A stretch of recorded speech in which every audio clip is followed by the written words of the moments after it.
Marketing intentionniste, déjà, c'est un vilain mot pour expliquer un truc de très simple. C'est on ne va pas chercher à créer un besoin, mais on va capter une demande qui est existante. On sait bien que les prospects n'ont pas tous le même niveau de conscience. Certains découvrent le problème, d'autres ils comparent déjà des solutions, et d'autres veulent simplement acheter maintenant. Et le marketing intentionniste, ça cible surtout les personnes qui sont les plus motivées. Et pourquoi on va vers eux? Parce qu'en fait, la mécanique de conversion, elle est beaucoup plus facile.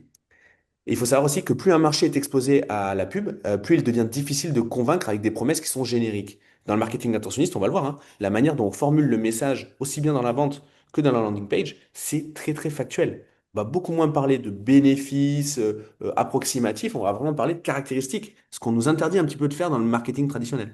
Donc, on va voir qu'il va falloir se reprogrammer le cerveau par rapport à tout ça. Et l'idée, c'est vraiment d'intervenir au moment où le besoin est le plus concret. Et en faisant ça, on contourne la saturation.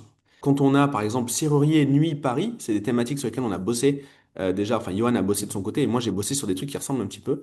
On sait très bien combien facture un serrurier en pleine nuit à Paris, hein. C'est 1000 balles. Et en fait, quand on est comme un con sur son paillasson avec ses courses, les gamins qui pleurent dans la poussette et les clés qui ont été claquées à l'intérieur de l'appartement, bon, ben là, on appelle le premier escroc que l'on trouvera en haut de Google et on est très content, même s'il vient nous prendre 1000 balles, qu'il nous ouvre la porte. Ok?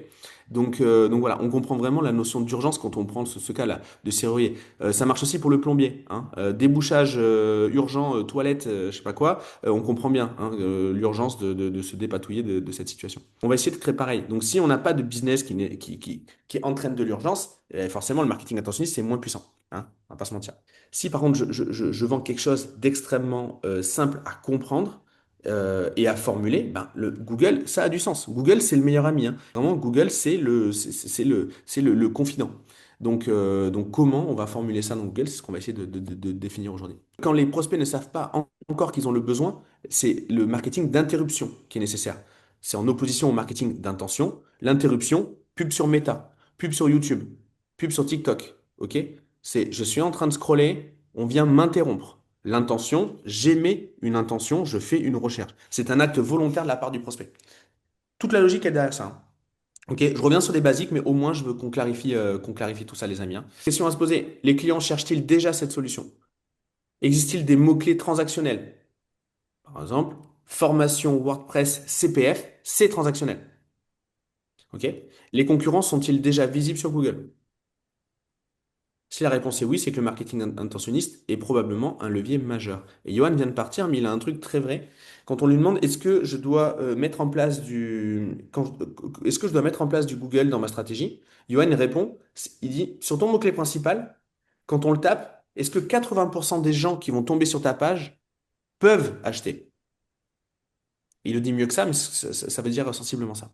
Bah, c'est comme ça aussi qu'on sait. Si je tape formation kiné, bon, ben voilà, si les gens qui tapent ce truc-là, est-ce que 80% d'entre eux peuvent acheter? Si c'est oui, c'est que c'est fait pour ça. Comment arrêter Hmm. l'alcool? Ok, ça s'y prête. Johan, je te paraphrasais, enfin je te citais, sur les fameux 80% des visiteurs doivent pouvoir acheter mon Oui. service. Comment tu peux le refaire, parce que je l'ai fait à ma façon. Ouais, en gros, c'est quand tu as une offre, tu vas identifier des mots-clés et tu vas aller uniquement sur les mots-clés où tu te dis que tu peux répondre à 80% des gens qui vont taper ce mot-clé. Typiquement, la stratégie, je pense à David Devilla qui vend une stratégie de la doublette. Ouais, Quand un mec tape investissement immobilier, s'il répond à 1% des gens, c'est bien. Donc, il peut pas y aller, typiquement. Yoni, formation marchand de biens, bah, il répond à 100% de la demande. Donc, il peut y aller. Une fois que tu as compris ça, bah, tu peux choisir tes bons mots-clés, analyser le volume qu'il y a dessus et donc, du coup, prévoir un budget. Ce qu'on fera tout à l'heure. exactement. Ouais, du coup, et si les concurrents, ils apparaissent pas, en fait, que tu n'as pas de concurrent sur Google par rapport à certains mots-clés, du coup, ça vaut le coup de le mettre quand même ou pas? Ça veut dire que tu vas choper tout le marché. Ouais, Mm. au en bleu. Donc, ça, c'est cool. Soit c'est tout pourri, ça veut dire qu'il n'y a personne qui cherche ton offre. Et Non, non, donc, moi, c'est sur balade à cheval. En fait, pendant des années, j'étais toute seule. Après, j'ai quelques collègues qui ont commencé à Ah, le faire un peu. là, Et c'est. finalement, les collègues qui ont commencé à le faire, souvent les écuries, elles changent, les moniteurs changent et tout, ça les fait chier, ils arrêtent. Donc, en gros, je suis toute seule, quoi. Bah, là, c'est une aubaine, du coup. Ça veut dire que Ok. tu vas pouvoir prendre le marché toute seule. Et donc là, il y a pas de sujet, il faut y aller, quoi. Là, tu as un mot-clé très clairement identifié, qui n'est pas interdit. Et tu as une offre qui répond à 100% des besoins. Donc là, il faut y aller sans réfléchir. Ce qu'il faut comprendre aussi, c'est que ce qu'on va rechercher, c'est une asymétrie de marché entre un volume de recherche et une offre. C'est là-dessus, en fait, hein, qu'on a de l'argent à gagner. C'est de l'arbitrage. J'ai 1000 personnes qui cherchent dans ma région, j'ai deux annonceurs, ok, j'ai potentiellement un business à lancer. Tu vois, tu vois, c'est aussi comme ça qu'il faut le voir. C'est pas que absolu comme truc, c'est aussi relatif comme arbitrage. Mais ça, on en parlera un petit peu plus tard aussi. Donc le paradigme change entre l'interruption et l'intention, hein, vous l'avez compris. Le marketing intentionniste, ça cible des personnes qui expriment déjà un besoin qui est actif, ok. Et la différence principale, c'est la difficulté à vendre, convaincre versus répondre. Si je vends depuis Meta, je dis Meta parce que c'est la caricature. Je dois convaincre. Si je vends via Google Ads, on répond à la demande. Et forcément, le copywriting est impacté. Ok. Toutes les recherches n'ont pas la même valeur. On distingue généralement euh, les recherches informationnelles, celles qui cherchent à apprendre, navigationnelles, celles qui permettent de trouver une marque. C'est un peu des gens qui font qui font comment dire, de l'investigation, j'ai un peu envie de dire, et celles qui sont transactionnelles, celles qui achètent. Évidemment, plus on se rapproche de quelque chose de transactionnel, euh, plus notre enchère va coûter cher, évidemment, puisque en termes de conversion, on s'en rapproche. Mais ce qu'on va regarder, et ça, Johan, il nous en a souvent parlé, ce qu'on va regarder, c'est en effet un petit peu le coût au clic parce que c'est important, mais surtout, c'est le coût par vente que l'on va regarder. C'est vraiment le coût DAC qui va être central. Aussi, pour comprendre les intentions de recherche, ce qui va être ultra important, et nous on a déjà eu des mauvaises surprises là-dessus, hein, surtout à l'époque du SEO, et ça a été corrigé grâce au SEA, c'est ben, la précision dans le vocabulaire. Par exemple, moi j'avais une niche où dedans j'avais le mot téléphone portable. Ok. Je squattais cette niche-là. Mais en fait, moi j'étais premier en SEO sur le mot téléphone. Nanana, téléphone. Et en l'occurrence, les gens, quand ils tapaient ce truc-là, ils ne tapaient pas téléphone, ils tapaient portable. Donc maintenant, Google sait faire le lien, mais ce n'était pas forcément évident. Mais ce qui est sûr, c'est que plus je suis précis dans cette sémantique-là, aussi bien dans ma configuration de Google Ads que dans mon copywriting, plus je risque, mieux je risque convertir. Ok. Euh, donc voilà, en termes d'économie et de rentabilité, le coût d'acquisition, moi de mon expérience en tout cas pour la partie WordPress, ce que j'ai remarqué, c'est que les campagnes que l'on faisait sur Meta et les campagnes que l'on faisait sur Google, on avait beaucoup plus d'appels sur Meta, mais on avait beaucoup moins de ventes. On avait donc du coup on était plus efficient sur Google, mais au final, notre coût d'AC était le même. Je ne sais pas comment, mais on retombait sur les mêmes coûts d'acquisition. Je vais juste je vais mettre en contexte le truc. C'était il y a 5 ans. Donc, je sais pas si c'est toujours le cas, mais il y a 5 ans, j'avais le même coup d'AC. Pourtant, quand je voyais mes coûts d'appel, j'étais 3 ou 4 fois plus cher. Mais je convertissais 3 ou 4 fois plus. Donc voilà, il faut vraiment mesurer le coût par an. Voilà. Un autre truc dont j'aimerais vous parler maintenant, c'est que si vous avez pour projet de faire du SEO, vraiment, alors je l'ai pas vu, j'ai pas vu grand monde le commenter ce truc-là, mais par contre moi j'en suis vraiment convaincu. Vous devez commencer par le SEO. Tout simplement parce que le SEO, c'est long, ça prend du temps et il faut payer pour voir. Ok. Il faut que j'écrive maintenant, il faut que je fasse ma stratégie de réputation, donc de backlink maintenant, en espérant demain ranker et en espérant une fois de plus que les mots-clés sur lesquels je rank sont des mots-clés qui amènent de la conversion. Ben, si j'achète ces mots-clés-là aujourd'hui, si j'achète, admettons, arrêter de fumer, parce que j'ai une boîte qui s'occupe des troubles du comportement. Ok. Si je fais ça, que je me rends compte qu'en fait, les gens, ils sont pas dans une démarche transactionnelle, mais ils sont dans une démarche informationnelle, à ce moment-là, quand je tape arrêter de fumer sur Internet, je suis pas dans l'optique d'acheter, je suis juste dans l'optique de trouver un tuto. Mais en fait, est-ce que ça vaut le coup de passer 6 mois et quelques milliers d'euros, quelques dizaines de milliers d'euros sur cette transaction qui est en plus ultra concurrentielle, sur ce mot-clé-là? Bah non. Donc, tandis que si je l'avais acheté en SEA, je suis premier dans Google, je vois si les gens achètent. Si ils achètent, je capitalise via le SEO. OK? Donc, je préfère payer 100 balles maintenant sur mon mot-clé plutôt que X mois et X centaines d'euros et X focus là-dedans. Aussi, autre chose, ultra important, c'est ultra important, je vais même pas dire c'est pas important, c'est que c'est capital pour nous tous d'avoir une stratégie de défense de marque. OK? Quelqu'un cherche votre marque, il faut que vous soyez le premier. Parce que si vous n'êtes pas sur Google à ce moment-là, vous autorisez les autres à être présents sur le nom de votre nom à vous, le nom de votre marque, etc. Et ça n'est pas illégal. Il y a une partie de cette stratégie qui est illégale, Johan en parlera peut-être, mais ça n'est absolument pas illégal. Ça fait partie intégrante d'une stratégie de e-réputation. C'est même fortement recommandé par Google hein, et encouragé. Si moi, je tape Sonia Deram sur Google, bah déjà, je vais tomber sur Sonia Deram. Mais j'ai envie de dire, si je suis Sonia Deram et que quelqu'un tape Sonia Deram sur Google, je suis même prêt à payer 100 balles ce clic, hein. Et attends, pourtant, c'est une marque, en fait, c'est une marque déposée à l'INPI. Donc, Ouais, en fait, la règle, c'est un mot-clé n'est pas un actif. Donc, je peux demain acheter Sonia de RAM. Par contre, ce que j'ai pas le droit de faire, c'est de marquer Sonia de RAM dans mon annonce, en fait. Hmm. Moi, l'autre jour, j'ai tapé Johan Elias. Il y a une agence SEA qui a acheté mon nom. Donc, du coup, bah, j'ai acheté Johan Elias et donc j'ai mis l'agence DAC sur Johan Elias pour me protéger, en fait. Agence DAC, on a acheté le mot-clé aussi.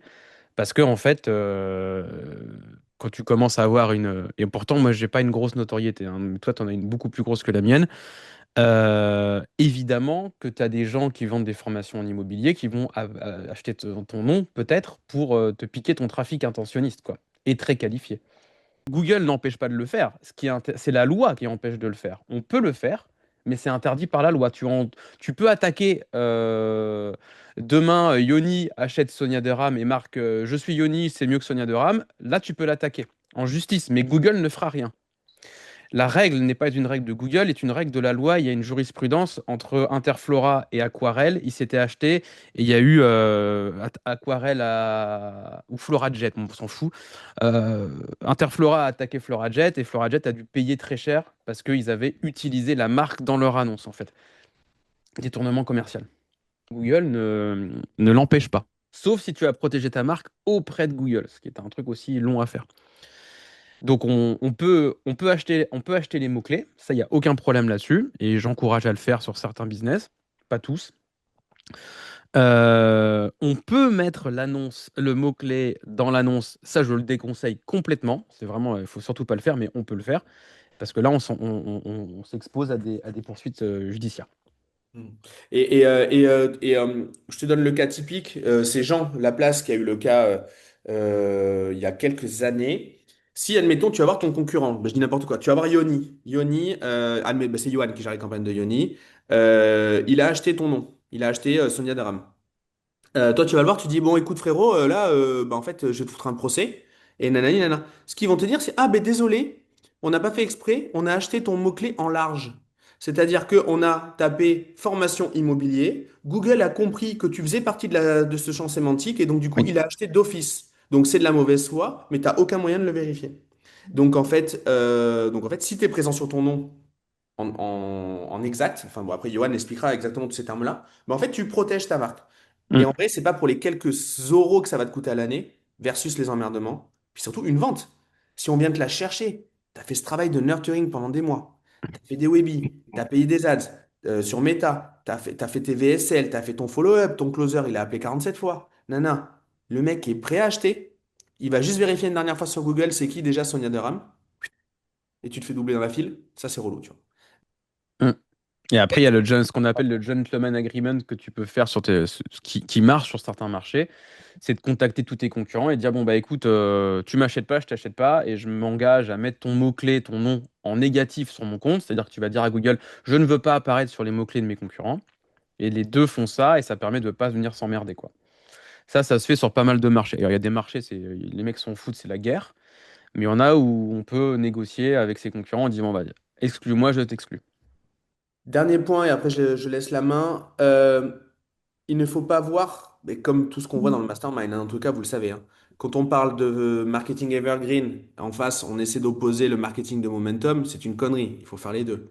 Ben là, pareil, ce qu'on va pas faire, c'est opposer Google à Meta. C'est pas du tout comme ça qu'il faut le voir. On le voit dans un modèle d'attribution global. Et en fait, ça se complète. Hein. On peut faire du retargeting d'un côté puis de l'autre. Il va y avoir dans un modèle d'attribution ce qu'on va appeler des initiateurs, donc ceux qui vont permettre de démarrer la relation avec le prospect, puis des buteurs, ceux qui vont permettre de convertir. OK? Et ça va se passer une relation 1-1, c'est-à-dire le premier en premier, le deuxième en deuxième, ou le contraire. Et après, ça peut même être plus complexe. Un modèle d'attribution, c'est les différents paramètres publicitaires et marketing qui composent la conversion. On n'est pas juste mes campagnes Google marchent ou mes campagnes Meta marchent. Moi, il m'est déjà arrivé d'avoir du display. Donc, Johan en parlera peut-être, mais c'est des formats un peu chelous voilà, c'est les enfin, les bannières un peu à l'ancienne de Google. Si on regardait juste ce que ça nous rapportait, c'était genre, il nous fallait 300 balles pour vendre des trucs à 50 balles, donc 300 balles de pub. Mais si je coupais ce display-là, j'avais tout le reste de mon coût d'acquisition qui augmentait. Donc, il ne faut pas le voir que comme ça. Il faut le voir dans un modèle global. Donc, ça ne s'oppose pas. Google et Meta ne s'opposent pas. Ça se complète très souvent. Et de toute façon, on l'a compris, hein, on a commencé le marketing il y a quelques années. On voit que tout se complexifie. Avant, on pouvait être mono source d'acquisition, mono mécanisme de conversion, etc., etc. Maintenant, c'est plus possible. Ok. Il faut qu'on passe par de la VSL, par du Webi, par du Google, par du Meta, par du YouTube, par des emails, etc., etc., etc. Bon, voilà mon retour d'expérience, en tout cas moi ce que j'en ai tiré de ces différentes années. Johan, je te laisse la main et je vais voir si tu peux partager ton écran. Alors, c'est parti. On est là pour une heure, je pense, à peu près de présentation. Avec, bon, il y a deux, trois slides sur l'agence au début. Donc, je vais aller très vite là-dessus parce que vous me connaissez déjà tous. Donc, on est une agence spécialisée ici depuis 2011, dans le top 3% des agences de France, partenaire premier depuis 2020 et encore cette année en 2026. Ça, il n'est pas à jour. Et donc, on a vraiment une approche de pilotage à la performance, data-driven, avec une volonté de piloter jusqu'à la vente. Gérald en a un petit peu parlé, j'en parlerai un peu plus longuement. Et avec là, ce qui arrive, alors je vais très peu en parler aujourd'hui, mais on est vraiment aussi une espèce de vigie de l'IA qui arrive sur Google parce que ça va arriver partout.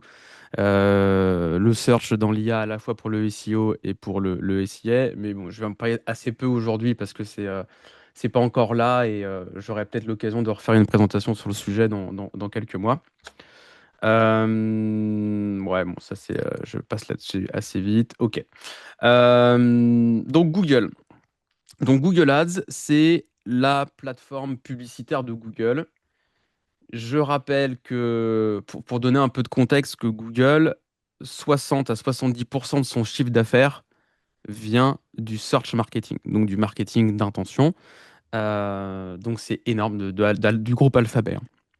Donc on va surtout parler de ça aujourd'hui, du marketing d'intention. Et je voulais quand même faire un petit point là-dessus. Ça représente 60% d'une des plus grosses entreprises du monde. Donc c'est colossal l'argent qu'il y a là-dessus et donc évidemment la performance.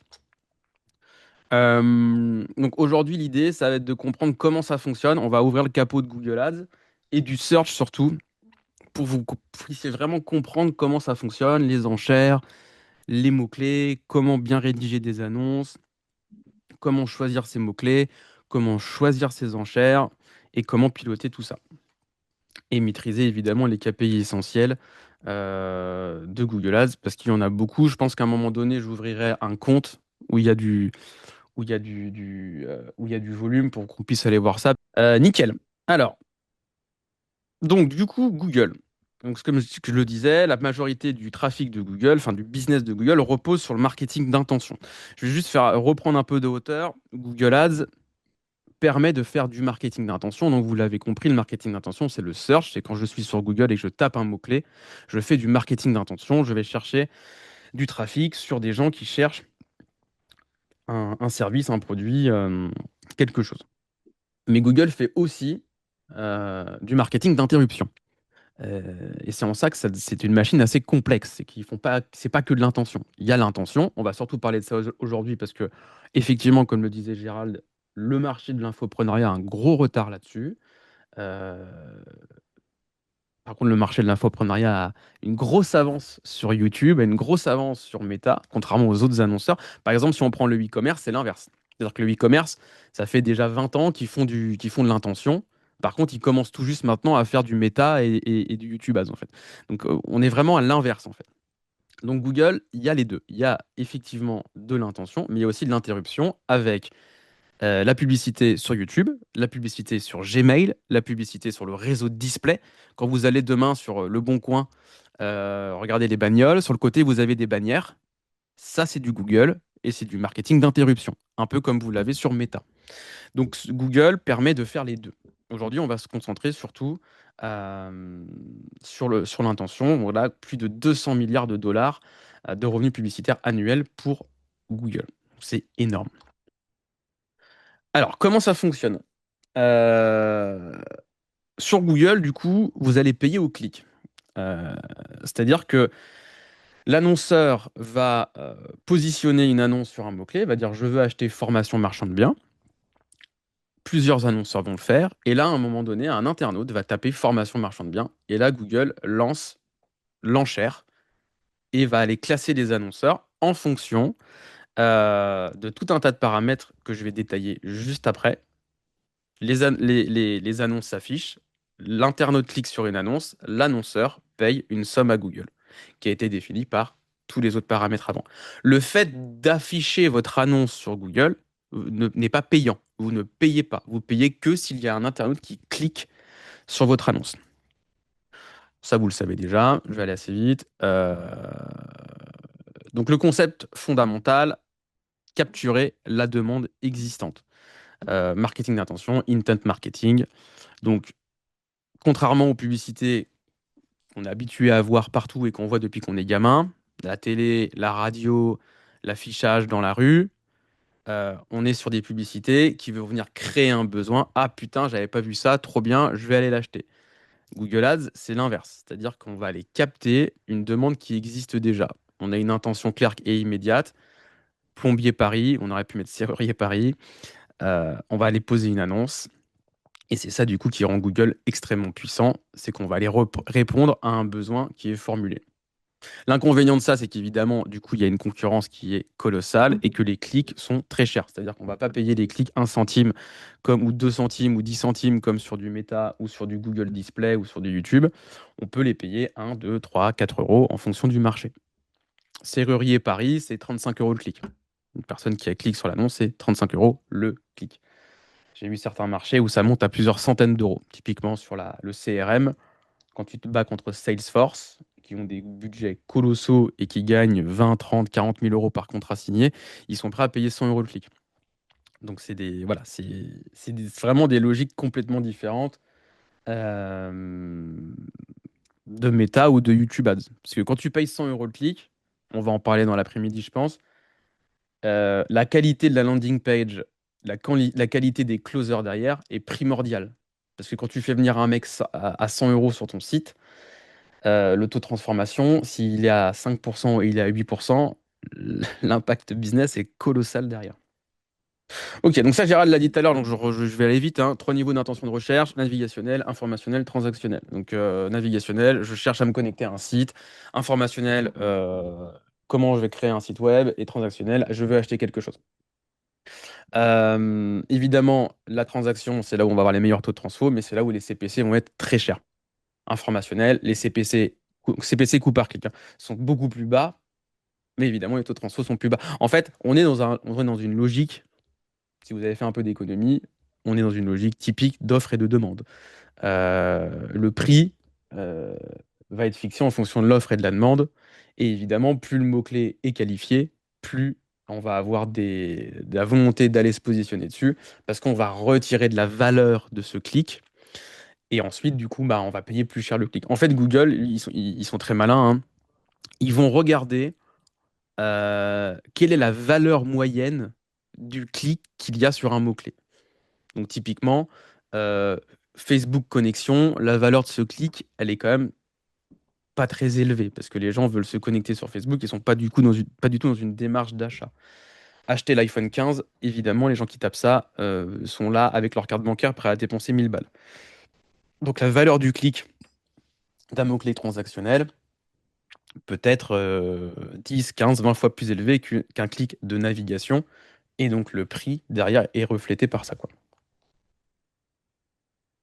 Donc ça, ça, je sais pas pourquoi c'est arrivé là. Donc c'est les prérequis pour aujourd'hui, c'est d'avoir votre compte Google Ads qui est créé, mais je pense que ça, tout le monde l'a créé. La facturation, je pense que vous l'avez mise aussi. C'est primordial pour avoir accès en fait aux outils qu'il y a derrière. Donc ça, vous l'avez fait, mais on verra ça plus tard. Euh, du coup, trois choses qui vont être importantes aujourd'hui quand vous allez pouvoir lancer vos campagnes, c'est sur votre marché, quel est le coût au clic moyen qu'on va pouvoir observer. Ça, je vais peut-être aller vous le montrer maintenant, d'ailleurs, ça peut être intéressant. Le volume de recherche et donc du coup le niveau de concurrence. On va aller voir du coup l'outil là parce que je pense que ça peut être pas mal pour rentrer déjà dedans là. Ça c'est un MCC, donc c'est ce qu'on appelle un centre multicompte d'agence. On va rentrer dans un compte. On va rentrer ici. Voilà, ça c'est un beau compte. Là, ils ont dépensé 100 000 euros ce mois-ci. Et donc, du coup, on a un outil en fait ici qui s'appelle planification, outil de planification de mots-clés. Et c'est là en fait, donc ça normalement vous y avez accès hein, si vous avez créé votre compte. C'est là ici qu'on va pouvoir déjà aller analyser un petit peu son marché en se disant, vas-y Yann, toi j'imagine tu veux lancer un mot-clé, je fais quoi, studio de montage? Agence personal branding. Alors, agence, personal, branding. Voilà, on va voir. Tac. Voilà, bon, bah, il n'y a personne qui tape ça.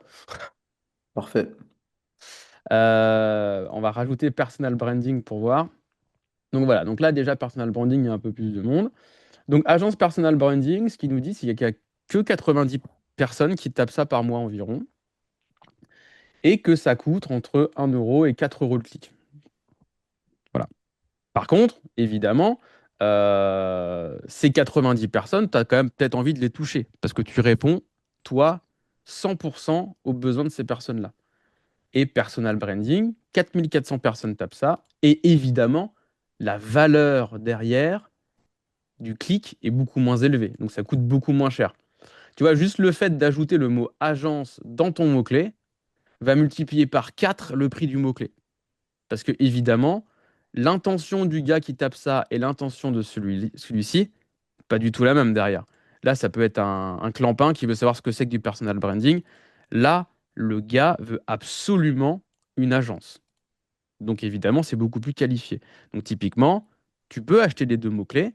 Là, tu vas être OK de payer 3 € le clic. Par contre, là, tu vas peut-être essayer de le payer 10 centimes. Mais les deux peuvent être intéressants pour toi. Yes, allez, Alex. Ma question, c'est de savoir, est-ce qu'il y a un minimum de volume de recherche à avoir, ou même s'il y en a, je sais pas, 100, 150, tu lances quand même, ou ça sert à rien pour des volumes si faibles? En fait, ce qu'il faut faire là, c'est essayer de trouver. Alors, c'est vrai que 90 requêtes, si on pose une hypothèse que tu es tout seul et que tu as 20% de taux de clics, ça va te faire 18 clics au mois à 4 euros. Bon, voilà, tu vas dépenser 100 balles à peine. C'est pas grand-chose. Par contre, si tu identifies 10 mots-clés aussi pertinents que agence personal branding, là, ça peut valoir le coup de le lancer et de le laisser tourner en fait. Parce que là, tu n'as pas besoin d'avoir une agence sur 200 balles qui tournent au mois, quoi. Parce que si tu trouves une dizaine de mots-clés comme ça, que tu as 900 du coup requêtes et que tu as 10% de taux de clics, donc ça te fait 90 clics et que tu transformes à 10%, ça te fait une dizaine de ventes par mois en plus. Je sais pas à combien est le panier moyen, mais 10 ventes à 1000 balles, ça fait 10 000 balles qui peuvent tourner tout seul. Ça, c'est monté, ça tourne tout seul après, hein, parce que là, pour le coup, il n'y a pas beaucoup de volume. Donc, moi, je pense qu'il faut y aller. Mais typiquement, le but de cette journée, c'est de réussir à faire ça, en fait. C'est de trouver les mots-clés intéressants comme ça, de lancer la campagne, et puis après, qu'elle puisse tourner toute seule, quoi. Ok. Donc, pour moi, oui, là, ça peut être intéressant d'y aller. Julien, tu avais une question? Ouais, bah du Là. coup, c'est ce que tu viens de dire. J'allais te demander comment on fait pour trouver les bons mots-clés. euh, Comment on fait pour trouver les bons mots-clés parce que nous, on n'a peut-être pas la stratégie pour les trouver. Quid de quand il y a marqué concurrence élevée, qu'est-ce qu'on en fait? Est-ce que du coup, ça veut dire bah il faut se positionner différemment ou comment tu axes ça? Et est-ce que le fait de ne pas avoir beaucoup de recherches, là toi tu disais à Yann, du coup il y a peu de volume, Est-ce que du coup, ça veut dire que c'est dead et c'est pas bon, ou il y a d'autres stratégies envisagées quand tu vois que le volume sur lequel toi t'es positionné est faible? Ok. Oui. Alors attends, t'as mis 3 questions là, donc je vais Oui, là. Donc la première question c'était comment tu trouves tes mots-clés, c'est ça? oui. Ok. Donc là, c'est de te mettre dans la peau de ton prospect. Qu'est-ce qui va taper pour te trouver? Qu'est-ce que je vends? À quelle douleur je réponds? À quoi je réponds comme besoin? Et là, en fonction de ça, tu vas savoir ce que le mec il tape. Donc toi, tu fais du closing. Donc, il va taper agence de closing, il va taper Non, moi, formation des commerciaux pour aller sur du formation des B2B. commerciaux. Ouais. Donc, alors effectivement, toi, c'est peut-être une formation des commerciaux. Donc, c'est des commerciaux qui sont déjà en exercice. Oui. Voilà. Donc ça, effectivement, c'est là, il faut se poser un peu plus longtemps. C'est plus compliqué parce que, effectivement, si je tape formation commerciale, évidemment, là, tu vas pas répondre à tout le monde. Là, typiquement, tu vas avoir les mecs qui veulent faire un BTS de commerce. Et Ah donc oui. là, c'est peut-être un peu plus. Tu vois, c'est comme les gens qui tapent formation immobilier. Ouais, mais peut-être qu'il y a le mec qui veut devenir agent immobilier, en fait. Donc, pour trouver les bons mots-clés, bah, c'est ce que je disais tout à l'heure et que Gérald avait déjà évoqué, c'est de se dire que quel est le pourcentage de gens auxquels je réponds sur le mot-clé qui est tapé. Par exemple, toi, améliorer performance commerciale. Mais bon, je pense que là, je dis un peu un mot au hasard, mais Hmm. je pense qu'il n'y a pas grand monde qui tape ça. Bon, Mais tu vois, ça, là, il n'y c'est a un rien. truc, c'est un truc qu'on peut se dire, en fait, ah, vas-y, je lance un business par mot-clé ou par mot-clé thématique, quoi. C'est, non? Alors, sinon, c'est ça. Ça, c'est l'inverse. C'est-à-dire que là, tu vas jouer là-dedans, tu vas aller voir les mots-clés qui sont tapés et tu vas créer une offre en fonction de ce qui est tapé, en fait. Ouais. Ça, c'est typiquement le business de C'est Muse, ça, hein. c'est ça Ouais, une ok. muse, hein. C'est ça une muse, hein, D'accord. Julien, hein. La symétrie offre-demande, c'est exactement ça dont je parlais tout à l'heure, hein. Ok. Donc, ça dépend de où tu pars. C'est soit j'ai mon offre et je regarde la demande qu'il y a, soit je regarde la demande et je crée une offre sur la demande. Impeccable. Ok. Ça, c'est l'inverse, en fait. Donc, ben, avec cet outil-là, tu peux tout regarder. Après, ta deuxième question, c'était, Comment trouver les bons mots-clés? Quid de quand il y a marqué concurrence élevée? ça, on s'en fout. De quoi? Là, s'il y a marqué concurrence élevée, c'est plutôt pour moi un bon signe. Ça veut dire qu'il y a de la demande sur le marché, c'est un mot-clé intéressant, et donc du coup, ça veut dire que si j'ai une bonne offre par rapport à mes concurrents, je vais me fonctionner. Ok. Par contre, c'est sûr que s'il y a marqué concurrence élevée, c'est qu'il y a du monde. Donc si j'arrive avec des prix 2 fois plus élevés que les autres, je vais dans le mur. Donc il faut D'accord. arriver avec un avantage concurrentiel. Mais pour le coup, Ok. concurrence élevée, moi, je regarde pas cette colonne, en fait. Donc voilà, bon ça après on pourra deep dive un peu là-dedans, mais c'est pour vous montrer un petit peu, euh, pour me donner un peu de contexte. Donc vous voyez, vous avez vos mots-clés. Après on peut peut-être taper des mots-clés un peu plus costauds, mais si je tape basket, voilà, 110 000, 14 entre 14 et 69 centimes, concurrence élevée, voilà. Donc là on voit déjà qu'il y a du volume, on peut faire des plans un peu plus costauds. 110 000, bon bah si j'ai 4% ça fait 4 000 clics, ça fait 2 000 balles par mois sur ce mot-clé-là, quoi. Ok, alors comment ça fonctionne? Comment ça fonctionne? Comment on est positionné? Google utilise ce qu'on appelle une enchère au second prix. Donc, c'est-à-dire que demain, vous allez dire, je suis prêt à payer 1 € le clic sur mon mot-clé. Formation marchand de biens, formation closer. Je suis prêt à payer 1 € sur formation closer. Votre concurrent est prêt à payer 2 €. Donc, votre concurrent, je vais juste prendre le principe de l'enchère au second prix. Après, je vais intégrer ce qui fait la beauté de Google Ads. Donc, une enchère au second prix, c'est j'ai dit que j'étais prêt à payer 1 €, mon concurrent a dit qu'il était prêt à payer 2 €, mon concurrent est premier, je suis deuxième, mon concurrent paye 1 € plus 1 centime. Il paye mon prix plus 1 centime, ce qui lui permet d'être au-dessus de moi. Enchère au second prix. Ça fonctionne comme ça. Donc, c'est toujours en temps réel, hein. À chaque fois qu'un internaute tape un mot-clé, ça refait une mise en concurrence permanente. Chacun a son enchère et on est classé en fonction du second prix. Donc, lui, il a dit qu'il était prêt à payer 10, lui, il a dit qu'il était prêt à payer 8,50 €. Il paye 8,51 € le premier. Sauf que si on est dans cette configuration-là, il n'y a que les annonceurs qui ont de l'oseille qui sont premiers et tous les annonceurs peuvent acheter tout et n'importe quoi. C'est-à-dire que demain, moi, j'achète Multipreneur, j'achète Gérald Fort, je mets 10 € partout et je me mets partout. Coca-Cola achète le mot-clé eau, McDo achète nutrition, enfin bon, ça part complètement en live. Donc pour éviter ça, que tout le monde achète tout et n'importe quoi dans des conditions qui seraient pas bonnes concurrentiellement et qui ne rendraient pas service à l'internaute, parce qu'il faut quand même rappeler que Google est une plateforme enfin, un moteur de recherche, et que la performance de Google va se mesurer à la satisfaction de l'internaute qui va avoir la réponse à sa question. Donc pour que l'internaute ait la bonne réponse à sa question, il faut qu'il y ait des annonces qui soient pertinentes. Pour qu'il y ait des annonces qui soient pertinentes, Google a intégré ce qu'on appelle le Quality Score.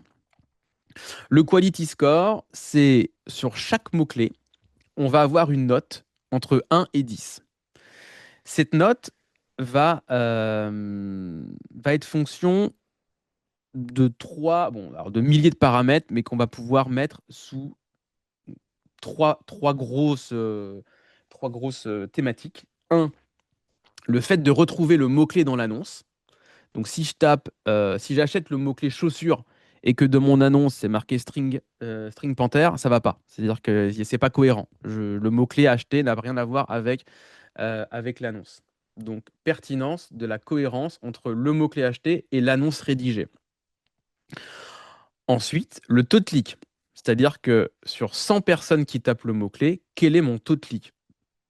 Si j'ai un taux de clic à 10%, c'est un très beau taux de clic.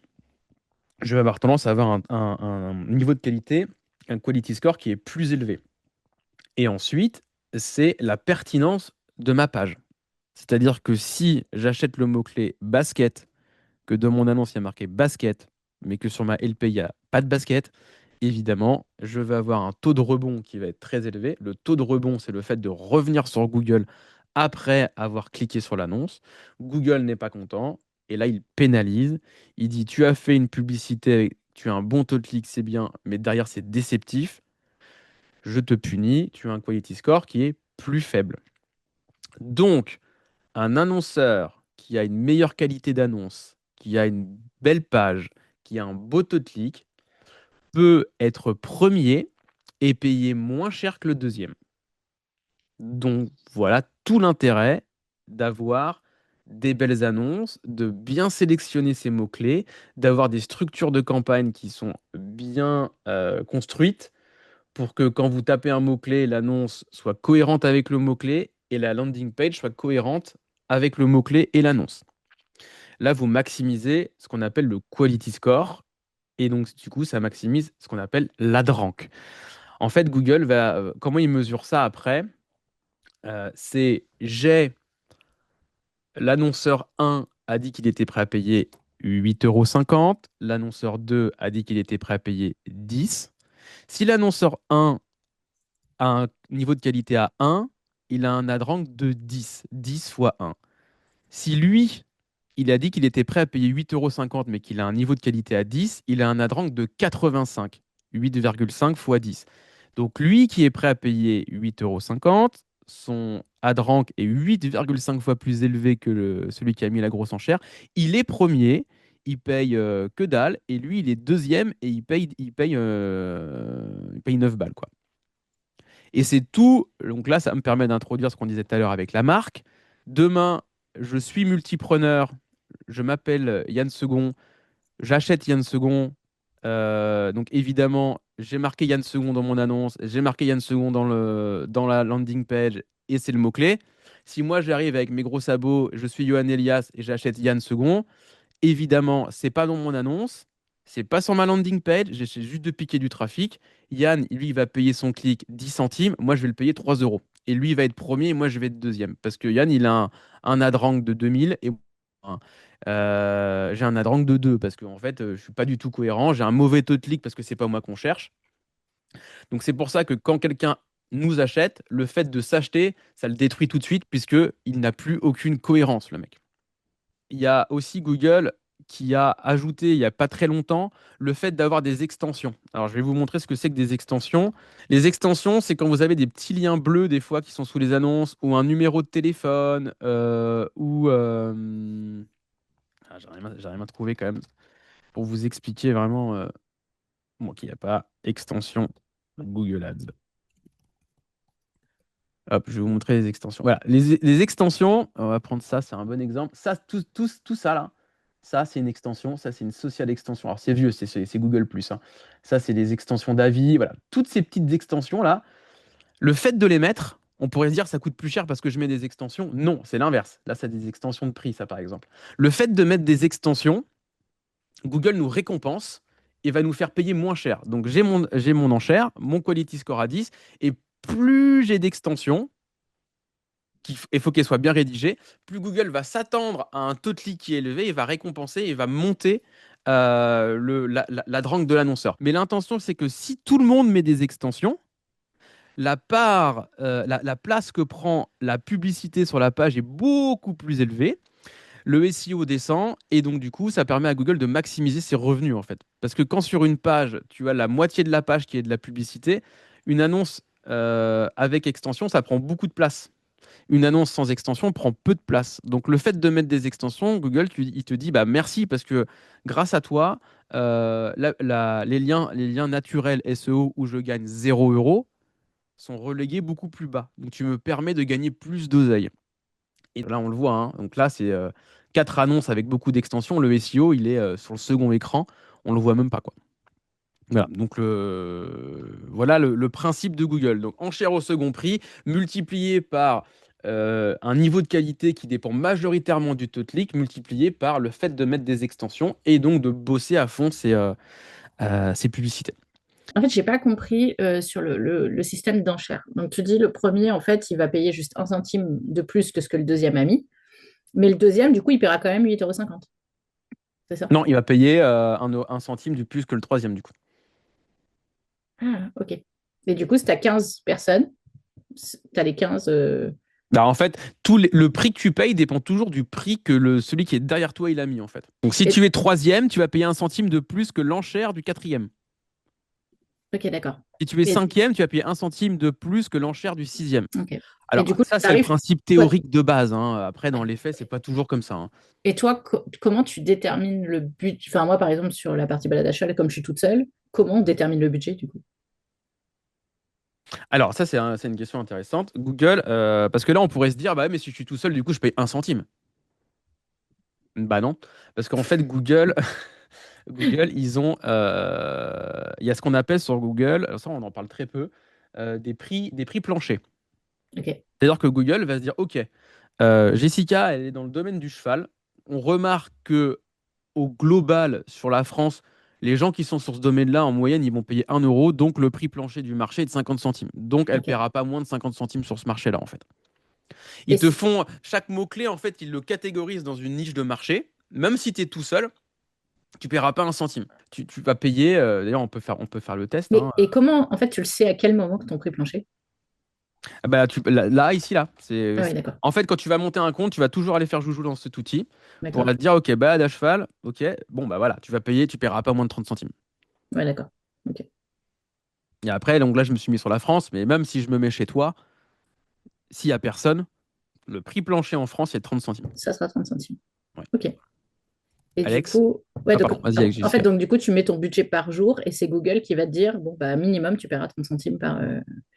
Ah non, parce qu'après, tu vas mettre ton enchère. Tu vas dire, parce que 30 centimes, là, bon, là, tu es toute seule. Alors après, si tu veux, c'est là où ils sont malins.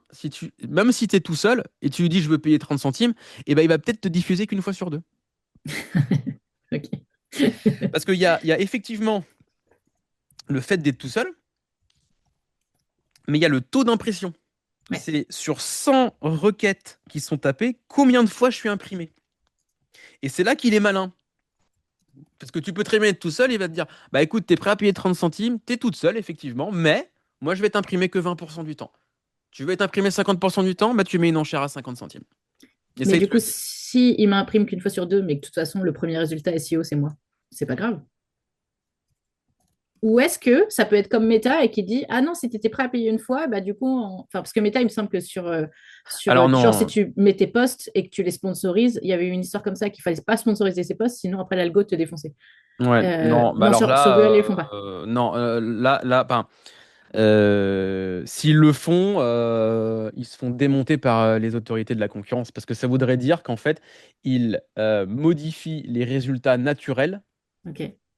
En fonction de. en fonction de ce que tu payes ou pas. Et D'accord. ça vient dénaturer complètement la fonction naturelle et première du moteur de recherche, quoi. D'accord, ok. Donc ça, non. Ça Ok. va pas bouger. Par contre, la question légitime, c'est de te dire, effectivement, je suis première en SEO, est-ce que ça vaut le coup de payer? Ok. Ça, Donc là, c'est des tests qu'il faut se faire. Il y a plusieurs études et là, des recherches qui ont été faites. Nous, on a fait des tests aussi qui montrent que le fait d'avoir un lien sponsorisé en plus de ton résultat SEO apporte Apporte. du Oui. trafic complémentaire parce Non, que puis ça cause du trust, quoi. si c'est 1 euro, ça s'inclut complètement dans un prix Voilà. Donc de après, prospect, quoi. Mais il faut trouver. Là, moi, j'ai pas de réponse toute faite. Je pense qu'il faut y aller, faut mais tester, si quoi. tu es première et que tu es toute seule et que tu n'as personne en SIA et que tu es vraiment tout seul, vas-y, mais doucement en fait. N'y Mm. va pas avec des enchères de bourrin parce que le lien derrière, il est à toi. Ouais, ok. Bah Voilà. là, la campagne que vous avez mis en place, ça a permis, moi, de capter les gens plus loin, par contre, tu vois. En fait. Ouais, parce qu'en fait, ton lien SEO, faut se Mm. rappeler hein, quand même que le SEO euh, est circonscrit à un territoire, hein. Mm. C'est-à-dire que tu peux très bien être première autour de chez toi. C'est ça. Mais 20 kilomètres après, c'est peut-être un autre, parce que lui, il Mm. est plus près. Alors que toi, maintenant, si tu fais ta campagne de lien sponsor, tu peux la dimensionner sur tout un tas du territoire, Mm. C'est ça. ce qui n'est pas forcément le cas du SEO. Du coup, si en fait, finalement, la personne, elle clique à chaque fois sur la troisième enchère, le quality score va augmenter, augmenter, augmenter, et finalement, Google finira par l'afficher en premier, même si c'est le troisième qui paye. Ok, Exactement, d'accord. exactement. Ok. En fait, à chaque fois que tu vas avoir une requête, si les mecs cliquent tout le temps sur le troisième, le taux de clic du troisième monte, Mm. mais le taux de clic des deux premiers baisse du C'est coup, ça. parce qu'ils Ouais. prennent des impressions sans clic. Donc au fur et à mesure, il va pas grappiller des positions. Et est-ce que ça se cumule avec le fait que les gens, par exemple, ont cliqué sur le premier, ils sont sortis très vite du site parce que ça leur a pas plu, le machin. Est-ce que du coup, le troisième, si finalement le temps passé sur le site est plus important, ça t'augmente aussi ton quality score ou non? Oui, Est-ce que là. Ouais, oui. ok. Ok, c'est Le lié. quality score, il dépend du fait de mettre le mot-clé dans l'annonce, le fait d'avoir un bon taux de clic et que la personne reste sur le site derrière. Ouais, d'accord, ok. Donc, si la personne Pas vu. clique et repart, ça veut dire, oula, le site répond pas à la requête qui a été exprimée. Donc, ça veut dire que c'est moins bon. Donc, je baisse le quality score. Donc, je baisse la demande. Pas oublier, le but de Google, c'est de faire en sorte que l'internaute trouve ce qu'il cherche Ouais, ok. et de gagner de l'oseille. J'ai gagné la. Ok. Ok, trop bien. Et du coup, Gérald, j'avais une question pour toi que j'avais mis dans le chat. Là, tu m'avais parlé une fois que les muses, il fallait en lancer plein pour qu'en trouver une qui marche. Mais du coup, Yann, je vois que tu fais l'inverse. Que- Alors en fait, ben, réellement, on ne sait pas d'avance ce qui va fonctionner. Nous, par exemple, on a fait un truc il y a quelques temps, une thématique. D'ailleurs, j'avais fait un vlog là-dessus. Je sais pas si vous vous souvenez. Il y a quelques temps, je lance une. Tu te rappelles, Yann? Elle m'avait marqué celle-là. En Ouais, vrai, je crois que je vais pas te mentir, je crois que c'est une des seules vidéos que j'ai regardées. ouais, mais De c'est son celle. En truc. fait, vraiment, c'est la vidéo qui a eu le plus qui a eu le plus de succès, entre guillemets, bah, parce qu'elle parle directement d'argent, de muse, de machin, ça a un peu fantasmé tout le monde ce truc. Euh, D'ailleurs, si je devais lancer un business d'infoproduit, truc machin, je ferais un business de comment tu lances une muse, quoi, c'est clair. Bah, Mais enfin, du coup, ce la truc. promesse, elle est folle. Hmm. Moi, c'est Ouais, un des ouais, trucs mais avec que j'ai signé au Mastermind. Quand tu avais comment? parlé de ça. C'est un des trucs qui fait que j'avais signé aussi au Mastermind. Ok, Quand bon, tu on vois. avait échangé sur les muses, ouais. Hmm. Et du coup, en fait, bah, cette muse-là qui avait été lancée, elle avait un volume de recherche, mais qui était mais démentiel, énorme, avec un prix au clic qui était vraiment bas. Cette problématique, c'était la solvabilité des gens qui tapaient ces trucs-là. Et ça, tu peux pas le savoir tant que tu l'as pas testé, quoi. Ah, ok. Donc voilà. Après, c'est pour ça, moi, que j'étais allé bah, avec Johan, on était parti sur Google Shopping à fond. Parce que le truc, c'est que pour lancer une muse, bon, bah, du coup, tu détectes le mot-clé, après tu développes le produit, etc. Bon, ça prend quelques semaines. Si tu es sur Google Shopping, tu détectes le mot-clé, mais il faut juste que ça soit un produit physique. Et en fait, c'est juste ajouter une fiche dans WordPress ou dans Shopify, une fiche produit. Et puis voilà, donc on a standardisé le copywriting, etc. Et ce qui fait qu'on a lancé plus de 2500 produits en 3 ans, quoi. Et donc voilà, parce que en fait, un produit dans une boutique, c'est une sorte de muse. Quand on a fait pour 750 000 balles de gamelle pour chat, bon, ben, tu vois bien que là, il n'y avait pas besoin d'en lancer beaucoup, quoi. Mais il fallait en lancer 100 pour trouver la gamelle pour chat. Ouais, ok. En plus, j'ai eu du pot, c'est moi qui ai réussi à trouver le winner. Donc, du coup je me la raconte. Alors que c'est un des rares produits que j'ai lancé que j'ai copyrighté moi-même, mais j'ai vraiment eu un énorme coup de chance, en fait. Ok. Donc voilà, je me la raconte comme ça. Ok, maintenant, on va rentrer dans Maintenant que vous avez compris comment ça fonctionne, ce que vous avez surtout compris, c'est que c'est pas qu'une question d'argent, c'est pas qu'une question de CPC, c'est quand même beaucoup une notion de cohérence. C'est-à-dire que le mot-clé que j'achète doit être en cohérence avec l'annonce que j'affiche, qui doit être en cohérence, excusez-moi, avec la page. Donc, pour avoir une cohérence, bah, tout va se faire au niveau de la structure de campagne. C'est comment je structure ma campagne pour avoir une cohérence en fait, pour en faire en sorte que ce soit logique et que je puisse avoir la bonne annonce pour le bon mot-clé. Donc pour comprendre comment être cohérent, il faut comprendre comment fonctionne une structure de campagne en search. Une structure de campagne, c'est j'ai une campagne où je vais définir mon budget, ma stratégie d'enchère, mon ciblage géographique, éventuellement euh, un calendrier de diffusion si je veux pas diffuser la nuit. Sous ça, je vais avoir ce qu'on appelle des groupes d'annonces. Et dans les groupes d'annonces, je vais avoir des mots-clés et des annonces. Des mots-clés qui vont déclencher des annonces.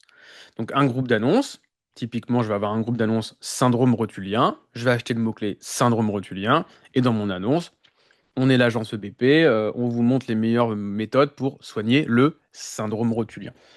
Je vais avoir un deuxième groupe d'annonces, syndrome du canal carpien. Ça marche ça ou pas, Flavio? Syndrome du canal carpien. J'achète le mot-clé syndrome canal carpien et j'ai une annonce derrière qui renvoie vers une page derrière. Donc ça, c'est de la logique pure, mais chaque compte qu'on récupère, c'est toujours mal fait. Et là, on est sur de la pure logique. J'ai une campagne, j'ai des groupes d'annonces par thématique avec des annonces et des mots-clés. Exemple de structure optimale. Ma campagne, chaussures de running, 50 € par jour sur la France. Un groupe d'annonces running homme, un groupe d'annonces running femme, un groupe d'annonces trail. Et à l'intérieur, j'ai que des mots-clés en rapport avec le running pour hommes ou pour femmes. Et évidemment, la page derrière va rediriger vers les hommes, vers les femmes et le trail pour le groupe 3.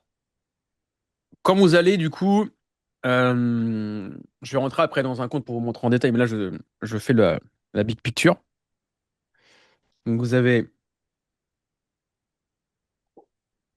votre campagne, à l'intérieur, vos groupes d'annonces par thématique, vos mots-clés et vos annonces. Et en fait, sur Google, vous pouvez choisir dans quel ciblage vous achetez vos mots-clés, en fait. C'est-à-dire que les mots-clés, c'est pas juste chaussures running. Il y a 3 types de ciblage qui existent. Il y a le ciblage exact. Donc le ciblage exact, c'est chaussures running. Eh bien, si la personne tape chaussures running, ça apparaît que sur chaussures running. Le ciblage expression. Donc ça veut dire n'importe quoi avant, n'importe quoi après. J'achète syndrome rotulien. Je peux apparaître sur comment soigner le syndrome rotulien. Syndrome rotulien, blog. Syndrome rotulien, conseil en ligne. Conseil pour soigner mon syndrome rotulien. Ça, c'est le ciblage expression. Donc, j'ai mon mot-clé, n'importe quoi avant, n'importe quoi après. Et ensuite, il y a le ciblage large, qui lui, ça va être pareil, n'importe quoi avant, n'importe quoi après, n'importe quoi entre, mais aussi n'importe quoi dans ce que Google définit comme étant la thématique, en fait. Alors, typiquement, je vais acheter le mot-clé demain formation. Donc, je vais prendre un autre exemple. Je vais acheter demain le mot-clé chaussures. Alors là, je peux apparaître sur escarpin, tongs, tout ce qui se met au pied, quoi. Donc, évidemment, c'est un ciblage qui sert à aller faire beaucoup de volume, mais qui peut être dangereux puisque on va apparaître sur énormément de mots-clés. Donc, à manipuler avec prudence parce que ça peut être dangereux. Moi, ce que je conseille souvent, c'est acheter à la fois l'exact et l'expression. Quand on a un petit peu rincé son marché, tout passer, enfin, rajouter du large en plus pour aller essayer d'aller grappiller du volume complémentaire auquel on n'aurait pas pensé via l'exact et l'expression. Voilà. Bon, en fait, là, je viens de l'expliquer, mais vous avez une. Et donc, du coup, si on peut acheter des mots-clés, on peut aussi exclure des mots-clés. C'est-à-dire qu'on peut dire, Bah, moi, si je vends demain des chaussures de running, bah, j'ai pas envie d'apparaître si la personne tape chaussures de running gratuites, chaussures de running occasion, chaussures de running pas chères, parce que je fais de la qualité. Donc évidemment, je vais pouvoir dire à Google, bah, achète-moi chaussures de running, mais tu me mets en négatif, occasion, do it yourself, gratuit. Et ça, c'est à faire au début, en fait. Je le rappelle, le plus important, c'est le taux de clic. Donc si au début, je fais ma belle structure avec mes beaux mots-clés, mes bonnes annonces dimensionnées en fonction de mes mots-clés, et que j'ai mis les mots-clés négatifs pour pouvoir enlever toutes les requêtes qui ne sont pas dans mon business, je vais me couper des impressions qui ne sont pas intéressantes, donc je vais monter mon taux de clic en fait. Et si je monte mon taux de clic, j'ai un bon niveau de qualité et j'ai un bon ad rank. Je commence et je donne un bon signal à Google. Vaut mieux arriver avec une structure propre, avec des mots-clés très précis et des mots-clés à exclure très précis, pour arriver et commencer direct avec un bon taux de clic. Google se dit, c'est un bon annonceur, il est sérieux, il va que sur des bons mots-clés, il a un bon taux de clic, youpi, je l'aime bien, je lui mets moins cher les clics. Si j'arrive avec une structure en large et que j'ai rien exclu, je vais apparaître sur tout n'importe quoi, mon taux de clic va pas être bon, mon QS va pas être bon, mon ad rank va pas être bon, je vais être en bas, ça va être compliqué. Et je vais dire Google Ads, ça marche pas. Donc bien travailler sur ça. Et c'est ici typiquement qu'on peut mettre en négatif les concurrents. Lorsque mon concurrent m'a demandé de m'exclure et que j'ai fait un gentleman agreement. Donc là, je vais rentrer, voilà, par exemple ici, là, c'est une campagne qui cible tout ce qui est les mots-clés, on n'aura pas la literie, la chambre et l'équipement de la chambre. Là, j'ai un groupe d'annonces lit. À l'intérieur de ce groupe d'annonces, j'ai tous les mots-clés lit. Lit pas cher, lit en ligne, acheter un lit. Là, je vais avoir tous les mots-clés générique literie. Donc, je vais acheter literie, acheter de la literie, literie en ligne. Matelas, matelas pas cher. Matelas Simmons. Donc là, c'est une marque. On achète la marque. Je vais rentrer dedans, hein. Hop, Matelas Simmons. Donc là, c'est mon groupe d'annonces. Matelas Simmons, Simmons Matelas, Matelas Simmons, Simmons machin. Voilà. Tous les mots-clés en rapport avec cette marque-là, en fait. Et le fait que ce soit des matelas. Et si le boulot est bien fait dans les annonces, c'est marqué. Alors attends, parce que là, c'est des trucs qui sont. Voilà. Alors là, tu vois, il y a un problème, c'est que la marque. Ah non, alors là, c'est un cas particulier. L'annonceur a demandé de ne pas mettre la marque dans le. Pas mettre la marque dans l'annonce. Mais si le boulot est bien fait, normalement, c'est marqué Matelas Simmons. Parce que le mot-clé principal du groupe d'annonce, c'est Simmons Matelas. Donc il faut absolument que ces deux mots-clés-là soient tout le temps dans l'annonce. Là, c'est un cas particulier. L'annonceur a demandé à ne pas mettre. Il veut pas qu'on mette dessus. Donc un cas un peu particulier. Du coup, tes mots-clés, enfin, tu fais enfin, tu fais une campagne, c'est dans ta campagne que tu vas venir séparer dans tes groupes d'annonces, quoi. Non, oui, c'est ça. Ouais, Euh, bah, toi, typiquement, tu as une campagne TCA. ok. Et dedans, je mets T'as- un groupe t'as d'annonces un- stratégie, un trouble alimentaire et un anorexie, par exemple. Exactement. Et donc, dans ton groupe d'annonces anorexie, tu as tous les mots-clés anorexie.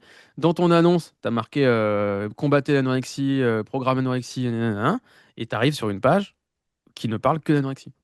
D'accord. Et juste une petite question, c'est quoi la différence entre faire ça ou faire une campagne avec un groupe d'annonces à chaque fois et un mot-clé? C'est la même? Alors, c'est bien de faire une campagne par truc si tu veux mettre des budgets différents parce que je le rappelle, le budget se fait au niveau de la campagne. Ah, ok.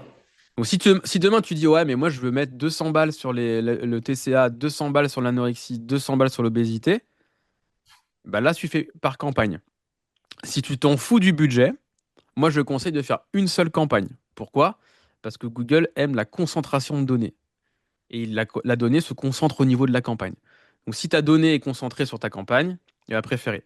Si demain tu te dis ah mais j'ai pas les mêmes c'est pas les mêmes budgets et c'est pas la même rentabilité, des fois il vaut mieux séparer. Ok. J'avais pas le même discours il y a quelques années, mais maintenant, avec les algorithmes qui sont de plus en plus puissants, l'IA qui arrive, je conseille de concentrer les campagnes, de pas en avoir des tonnes.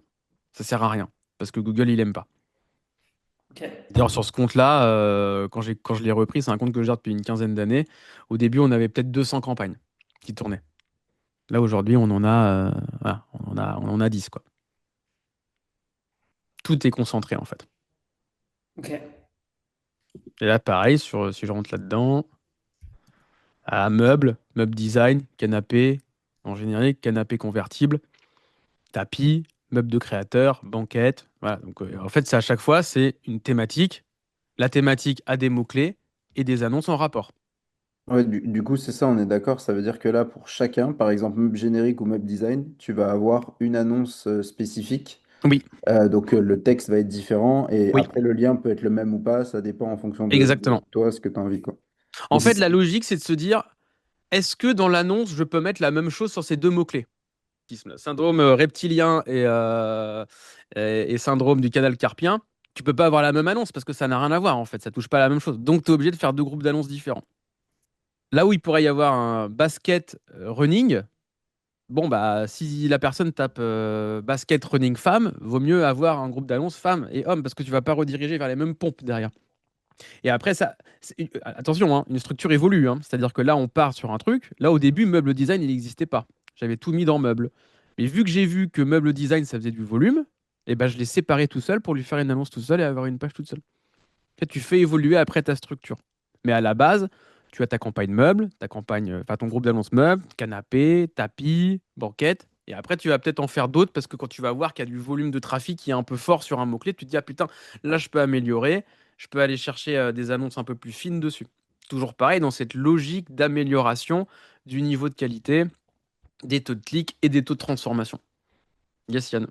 Ouais, parce que ça veut dire que là, du coup, quand tu fais ton annonce avec ton groupe d'annonces avec tous tes mots-clés, Oui. tu as quand même la capacité de voir quels mots-clés ramènent le trafic. Oui. Ah, Ok. tu vois tout, hein. C'est-à-dire que là, tu vois, meuble. Bon, là, on a rajouté Monsieur Meuble parce que ça marchait bien et c'est un peu planqué. Mais Mhm. tu as toutes les datas par mots-clés. Ok. Et après, tu peux même aller voir ce que tapent vraiment les gens dans les termes de recherche en fonction des mots-clés que tu as achetés. Parce que, comme je vous l'ai expliqué, si je reviens un petit peu avant, comme je vous l'ai dit, on peut acheter en large, en expression, en exact. Si j'achète chaussures running en large, je peux apparaître sur des mots-clés qui sont dans la thématique. Et donc, du coup, je vais avoir mon agrégat, je vais avoir mon mot-clé chaussures running avec mes stats. Mais ouais, mais il y a quoi derrière? Google donne la possibilité de voir ce qu'il y a derrière, en fait. Et donc, vraiment de voir voilà, les mots-clés qui sont tapés. Et après, de voir bah, le volume que ça génère ou est-ce que ça fait des ventes. OK. Donc, la structure, campagne, groupe d'annonces, mots-clés avec les ciblages et les mots-clés négatifs. Donc, je mets mes mots-clés et mes mots-clés négatifs. J'oublie surtout pas de mettre mes mots-clés négatifs. Et en face de ça, j'ai des annonces. Donc, l'annonce. Donc là, l'annonce, on fait quoi? On fait du pur marketing. Donc, ça, vous savez faire parce que vous faites des LP. Pour le coup, en général, les infopreneurs sont plutôt bons là-dessus. Donc là, l'idée, c'est d'avoir des titres accrocheurs parce que c'est ce qu'on voit le plus. Les descriptions doivent reprendre les arguments marketing du site. Paiement en 3 fois sans frais, on est les leaders du marché, enfin voilà, tout ce qui est la livraison est offerte, déjà plus de 30 000 clients accompagnés. Bon voilà, après ça vous savez faire. Et je vais passer vite là-dessus, je vais aller vous montrer comment faire une annonce, ça va être plus simple. Alors, les annonces, comment ça fonctionne les annonces? Donc je rentre dans un groupe d'annonces, je rentre dans mon meuble là, même aller dans le canapé, hop, et je vais aller vous faire une annonce. Ici, une annonce. Parce qu'en fait, Google, les annonces, ça marche de manière un peu bizarre. C'est pas comme sur Meta. Donc, il faut que je vous explique comment ça fonctionne. Donc là, on le voit, hein, là, en fait, Google, je viens de me demander de me faire une annonce. Et donc là, il a récupéré déjà ce que je fais un petit peu et il est en train de jouer avec son IA et il m'a fait la, putain, c'est relou, il m'a fait, il l'a fait, il a fait l'annonce. Bon, c'est pas grave. Vous allez arriver ici. Donc vous allez choisir déjà sur quelle page vous allez renvoyer votre trafic. Donc évidemment, Alex, toi tu renvoies, on est dans le groupe d'annonces. Bah, on va faire, bah, tiens, Alex, demain, bon, allez, hop, un point, on va faire ça, lelabourier.fr. Donc on va faire une annonce anorexie. Donc là, je renvoie les gens sur l'anorexie. Euh, Là, après, il y a ce qu'on appelle le chemin à afficher. C'est ce qu'on va avoir ici, là. Vous voyez ma souris? Mm. Voilà. Donc ici, les gens pensent toujours que ça doit être cliquable. Non, C'est vraiment un truc pour rajouter des mots-clés gratuits. Je le rappelle, si on rajoute des mots-clés, Google monte le niveau de qualité. Donc là, je vais taper anorexie, accompagnement, si j'ai la place. J'ai la place.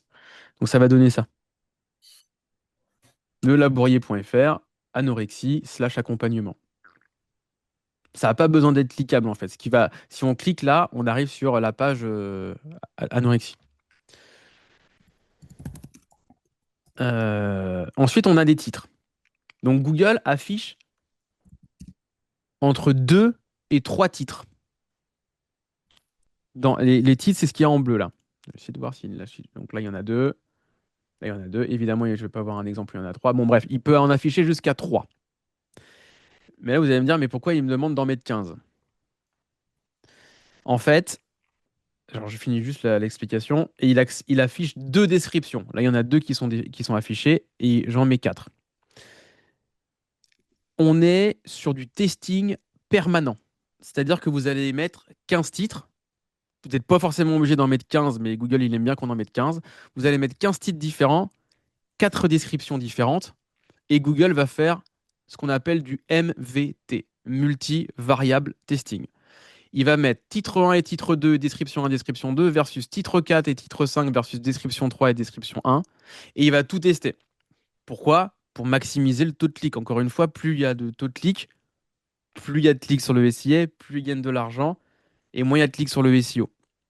Donc vous allez mettre vos 15 titres différents, vous allez mettre vos 4 descriptions différentes, et vous allez laisser la magie des IA et des algorithmes de Google tester l'ensemble des composantes qu'il va y avoir ici.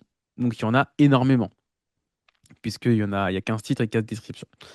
Donc là, l'idée, c'est on va pas faire les 15, mais on va en faire deux trois voilà, c'est de se dire accompagnement, anorexie,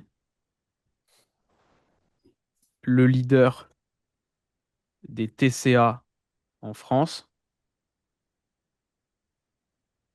euh, plus de 100 000 clients accompagnés. Bon, bref, plus de 100 000 clients, 4,9 sur 5 pas sur TripAdvisor, mais sur Trustpilot. Voilà. Paiement en 4 fois sans frais. Et donc, chaque titre peut aller jusqu'à 30. Aller au moins jusqu'à 20. Parce que si c'est trop petit, évidemment, c'est toujours pareil, hein. Plus c'est grand, plus ça prend de la place. Et plus ça prend de la place, plus Google est content et plus il va vous récompenser. Donc là, voilà, il est en train de tester dans tous les sens. Pareil pour les descriptions. Donc les descriptions, on les voit moins. Donc là, ça va être justement peut-être un peu plus descriptif sur le business. Votre accompagnement de 3 mois avec un coach spécialisé. Découvrez les formules Smart Life. Putain, 90 piles. Voilà, donc là, on a droit à 90 caractères sur une description. Donc il faut aller, évidemment, essayer d'aller jusqu'à 90. Enfin, peut-être pas jusqu'à 90, mais au moins jusqu'à 80. Si vous mettez une description de 30, ça se voit pas du tout sur l'annonce et c'est un peu dommage. Ah, vas-y, Yann. Ouais, juste là, si tu peux remonter sur les titres que tu utilisais. Je ne sais pas si tu as mis des titres vraiment là pour tester, enfin comme ça juste pour compléter, ou si c'est des vrais exemples que tu utiliserais. Mais justement là, le fait qu'il y ait par exemple plus de 100 000 clients ou 4,9 sur Trustpilot, est-ce que c'est vraiment des titres que tu pourrais utiliser ou alors au Oui. contraire? Ok, même si ça parle pas du tout de...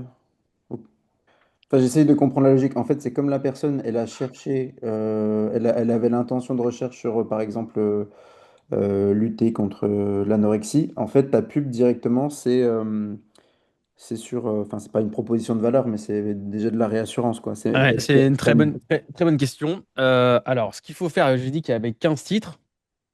Si je dois vraiment aller jusqu'au bout, c'est peut-être de mettre. Je mets n'importe quoi, Ok. Alex, hein, tu m'excuseras, hein, mais voilà.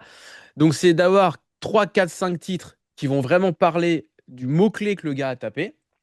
Ok. Accompagnement anorexie, anorexie accompagnement, programme anti-anorexie.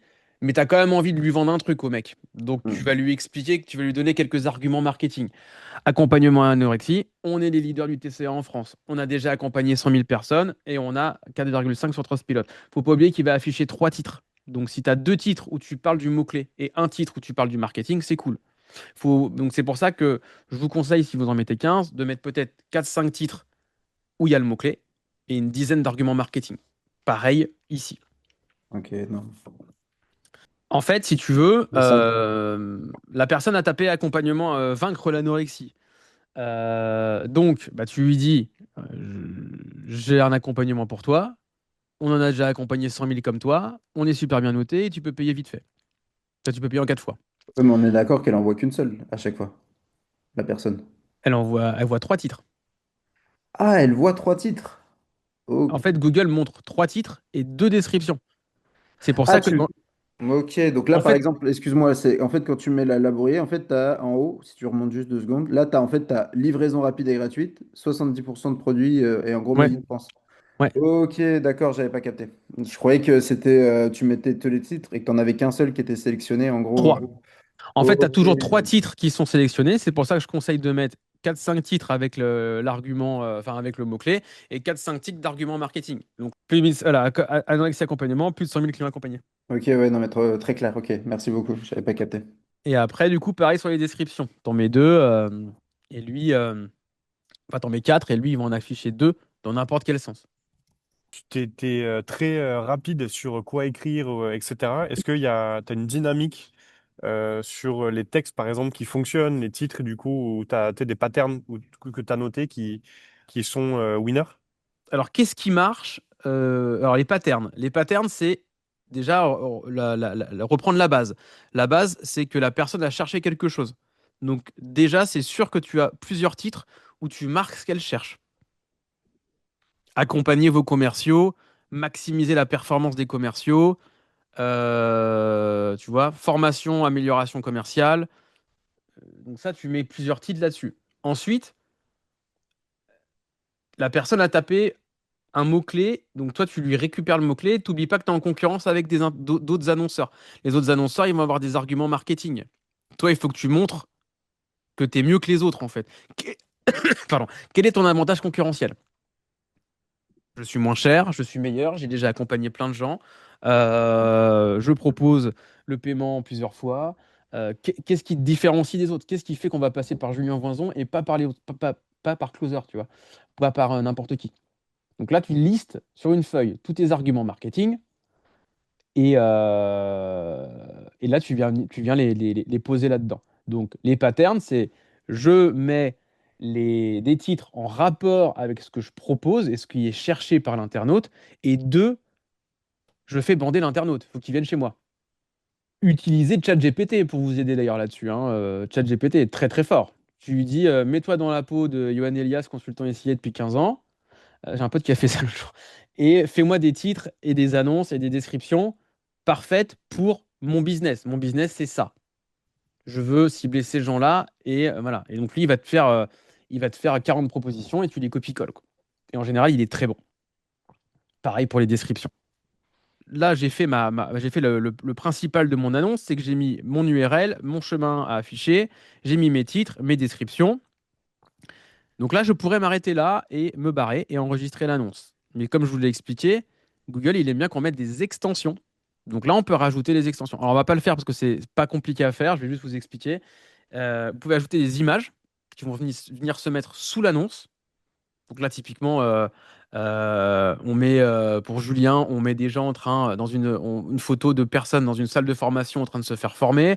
On met des gens en train de concentrer derrière un PC. Pour Alex, on met des gens en train, peut-être des belles assiettes de nourriture bien faites avec des protes, des glucides et des machins, de la verdure. On met des petites images qui vont venir donner encore une fois, de la matière à Google pour venir tester. Attention, les extensions, vous pouvez les mettre, mais lui, Google ne va pas forcément les afficher. Je vous encourage à les mettre, mais il ne va pas forcément les afficher. Il choisit ce qu'il affiche. Il va surtout afficher des site links. Les site links, j'en parle un peu plus bas, c'est les liens index. Il va afficher le logo. mais les images, c'est assez rare qu'ils les affichent. Mais je vous conseille quand même de les mettre.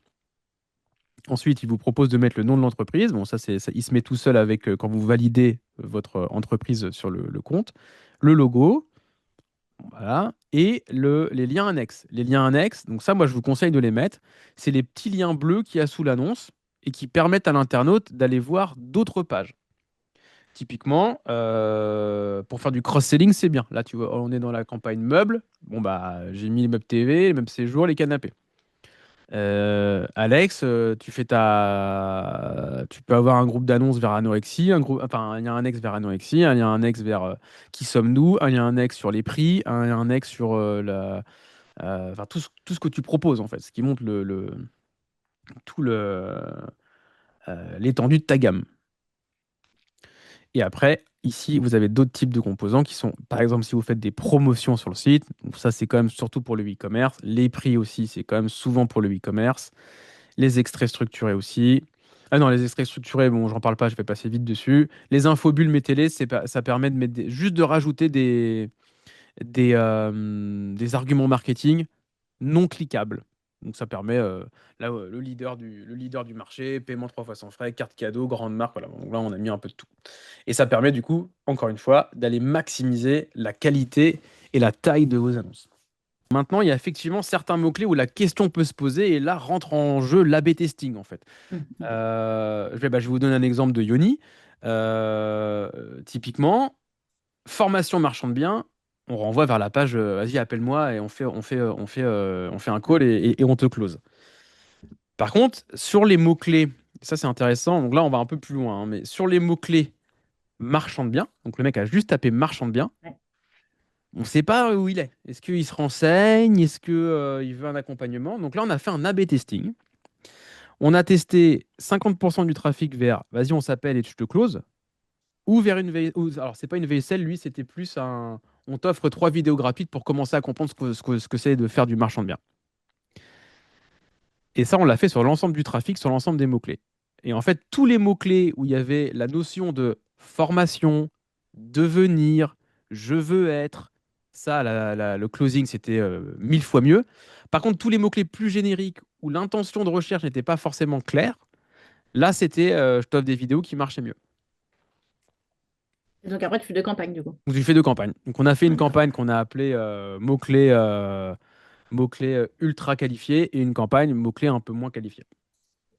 Ok. Bah là, par contre, c'est stratégie un peu plus avancée, quoi, parce que là, tu vas faire du A/B testing par mots-clés. Enfin, voilà, c'est un peu plus. Là, il faut une agence parce que c'est beaucoup plus compliqué. Il faut mettre des tags de conversion différents. Enfin, voilà, c'est un peu plus costaud, quoi. Ok. Parce que du coup, Une question, Yoann, est-ce que tu as déjà expérimenté de poser la question aux clients pour savoir ce qu'ils ont tapé dans Google avant d'arriver et avant d'avoir acheté, au final? Ah bah nous, on a l'info dans Google Ads en fait. Ok. En fait, Ouais, tu dans, l'as dans direct Google dans Ads, tu acheter. vas là, Insight Report, termes de recherche, et tu vois exactement tout ce qui est tapé par l'internaute en fait. Là, Et c'est tu vois, vraiment ce qui est tu vois, écrit, quoi. ouais, tu vois ouais, ceux qui ont acheté. Et Tu, tu vois tu, ceux tu... qui, et tu vois ceux qui ont acheté là. C'est-à-dire que je peux Ok. trier par De vente. toute façon, les gens, Flavio, ils savent jamais d'où ils te connaissent, hein. Si tu leur poses la question au téléphone, ils disent, ah, je t'ai vu sur Instagram alors qu'ils t'ont vu la première fois à la télé ou je sais pas quoi, hein. C'est toujours pareil. Et Ouais. en plus, comme le dit Alex, il y a Eros qui fait ça très très bien. Et même, genre, même plus vieux, genre les HubSpot, ça fait ça extrêmement bien aussi, hein. Sur chaque transaction, tu peux avoir le mot-clé, enfin le groupe de mots-clés sur HubSpot qui a été Ok. sollicité en premier. Parce qu'à la limite, une fois que tu as identifié les mots-clés qui convertissent, tu double down là-dessus, non? Bien sûr. Ouais, Ok. c'est le jeu. En fait, c'est comme le jeu de qui est-ce. Ce qu'on est en train de faire, là, c'est comme le jeu de qui est-ce. Au départ, tu as tous les personnages. Ensuite, tu demandes est-ce que c'est un homme, est-ce que c'est une femme, est-ce que il est blond ou est-ce qu'il est brun, est-ce qu'il a des lunettes, pas des lunettes. Et en fait, c'est exactement la même chose, mais avec des mots-clés, hein. Et à la fin, tu as le mot-clé qui reste et c'est le champion. C'est pas le, hein, il en reste plusieurs dizaines, voire plusieurs centaines, hein, mais c'est comme ça que ça fonctionne. C'est par jeu d'élimination. Tu en achètes beaucoup pour dégager ensuite ceux qui ne convertissent pas. Ok. Très clair. C'est ça, Johan, hein? Ouais, exactement. Bon couvert. C'est pour ça tout après la notion d'optimisation, tu vas aller garder les mots-clés. Tu vois, là, j'ai trié par ce qui a fait des ventes. Donc là, je vais pouvoir bombarder peut-être sur ces mots-clés-là qui font des ventes pas chères. Et peut-être qu'il y en a d'autres, si je les trie par coup, je vais me dire, putain, en fait, j'ai dépensé 1000 balles sur ce mot-clé-là et j'ai rien vendu, quoi. Et donc, je vais dire, bah, j'arrête d'aller dessus. Et en fait, ta campagne s'améliore au fur et à mesure du temps parce que tu vas aller exclure les mots-clés. Bah, finalement, typiquement, blanc des Vosges, bon, bah, tu vois, j'ai dépensé 130 balles et j'ai fait une vente, quoi. Et bon, c'est pas forcément un mot-clé très intéressant, quoi. Donc là, on a vu bah, comment faire une structure de campagne, donc avec, enfin, en termes macro et théoriques, la campagne, les groupes d'annonces, les mots-clés et les annonces. Maintenant, tout ça ne fonctionne que si on a traqué, en fait. Parce que là, du coup, on a fait des campagnes, mais pour l'instant, on va acheter du trafic, mais on ne sait pas trop ce qu'on va en faire de ce trafic-là. Et ça, c'est la partie en 2026, même depuis 2024 maintenant, c'est la partie, je pense, la plus importante de Google Ads. C'est le tracking, en fait. C'est qu'est-ce que je vais traquer, en fait. Qu'est-ce que je vais mesurer pour donner les bonnes informations à Google. Si vous ne traquez rien, vous allez juste acheter du trafic et vous ne savez pas ce que donne ce trafic. Et donc, évidemment, c'est pas ce qu'on cherche. Donc, il y a plusieurs étapes dans le tracking. La première étape, ça va être déjà de mettre un tag de conversion. Donc, il faut traquer. Pour traquer, on met des tags de conversion. Mehdi en parlera tout à l'heure un peu plus longuement sur comment ça marche, pourquoi et comment. Donc, moi, ce que je conseille, c'est de mesurer plusieurs types de conversions en fonction de ce qu'on vend. Typiquement, si je reprends l'exemple de tout à l'heure sur mon tracking en 2 étapes, c'est-à-dire que la personne va remplir son mail, son numéro de téléphone, son nom et son prénom. J'ai un tag. Je mesure, c'est ce que j'appelle le lead. Ensuite, la personne, elle arrive sur une page d'après, elle prend un rendez-vous Calendly. J'ai un deuxième tag, le call. C'est-à-dire que la personne a été plus loin encore. Et après, si je pousse le bouchon encore un peu plus loin, je peux intégrer mon CRM avec Google Ads. Typiquement, j'ai Airos.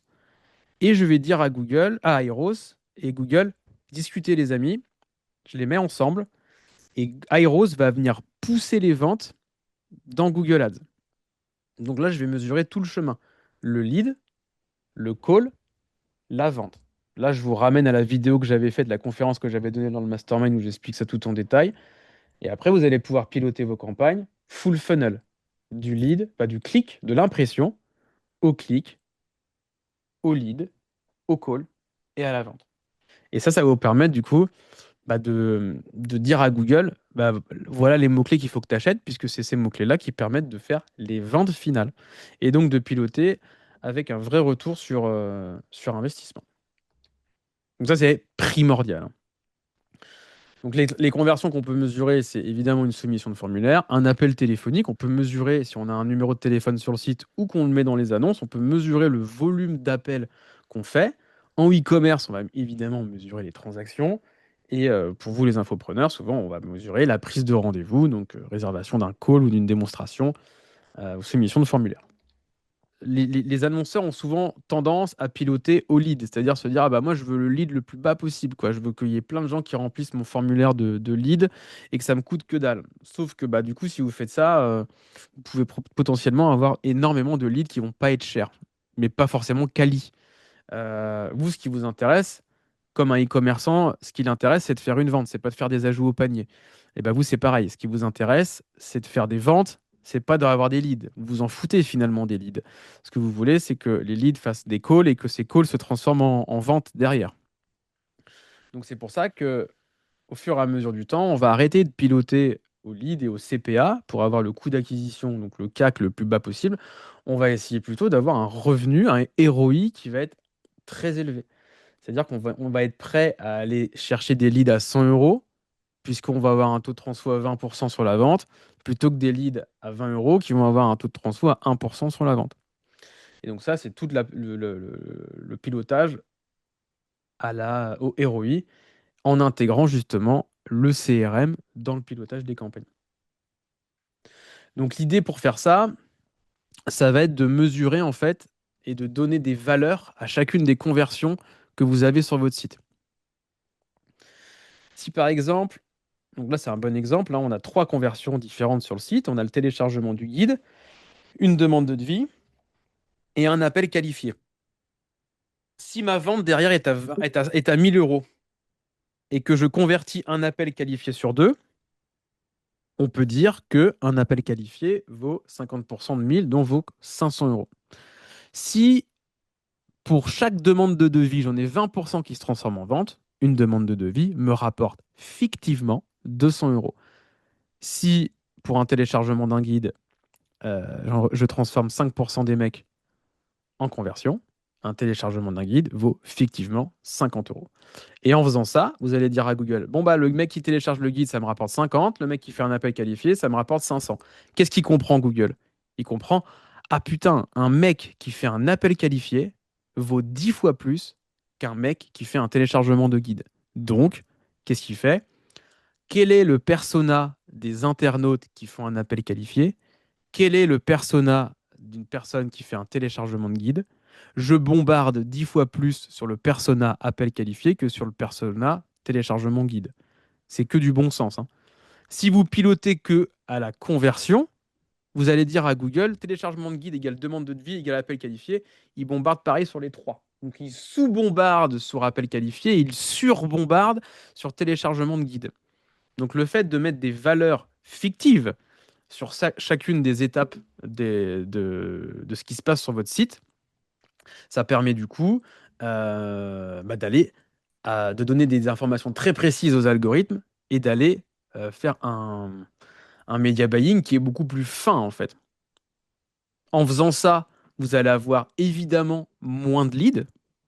Tous ces leads vont être beaucoup plus qualifiés.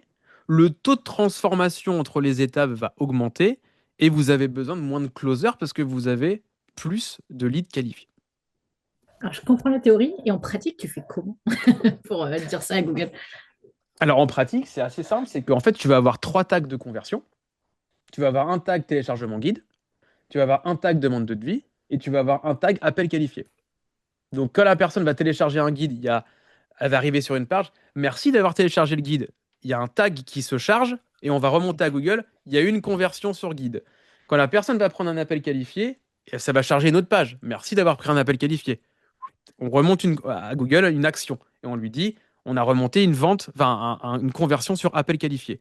Et à l'intérieur de Google, tu peux lui dire, bah, tu peux donner une valeur en fait à chacune des typologies de conversion. Tu peux lui dire, bah, si le mec a fait un appel qualifié, ça vaut 500. Si ça a fait une demande de vie, ça vaut 200. Et si ça a fait un téléchargement de guide, ça vaut 50. Tu lui Tu lui donnes mets des où? Enfin, valeurs. c'est dans la configuration C'est de dans la la campagne? configuration Google Ads en fait. D'accord. Ok. Ça se passe, bah, je vais vous montrer, hein. Hop, outils. Alors il faut que je me mette là. Parce que sinon, en fait, moi, si c'est pas ça, si je sais pas, après, j'ai du mal à comprendre. Donc là, en fait, là, je vais avoir toutes mes conversions sur ce compte-là. Typiquement, là, voilà. Là, il y a des appels, par exemple. Donc, je peux très bien dire, ça, c'est les appels depuis les annonces. Et ben, je peux dire à Google, appel qualifié 500.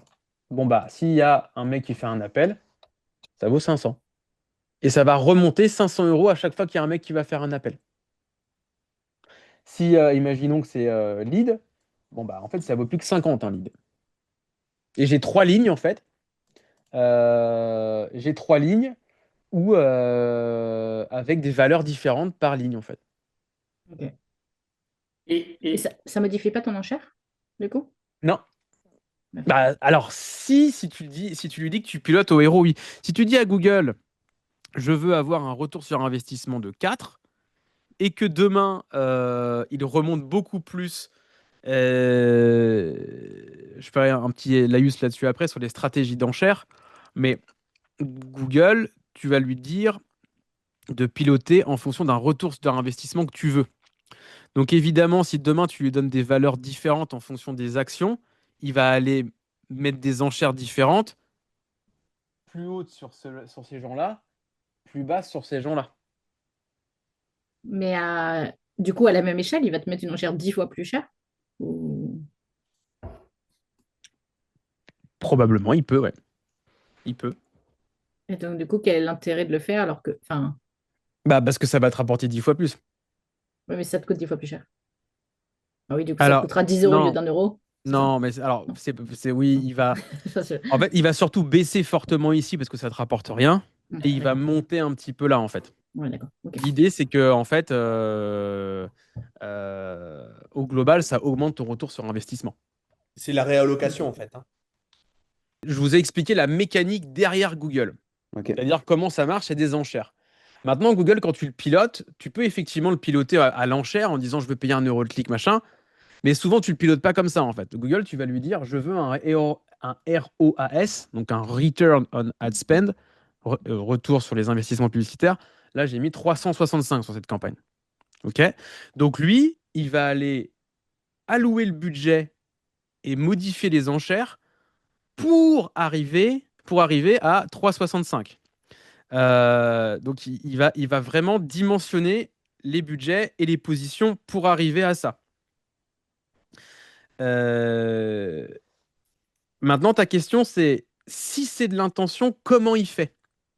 Et bien, comment il fait? Imaginons que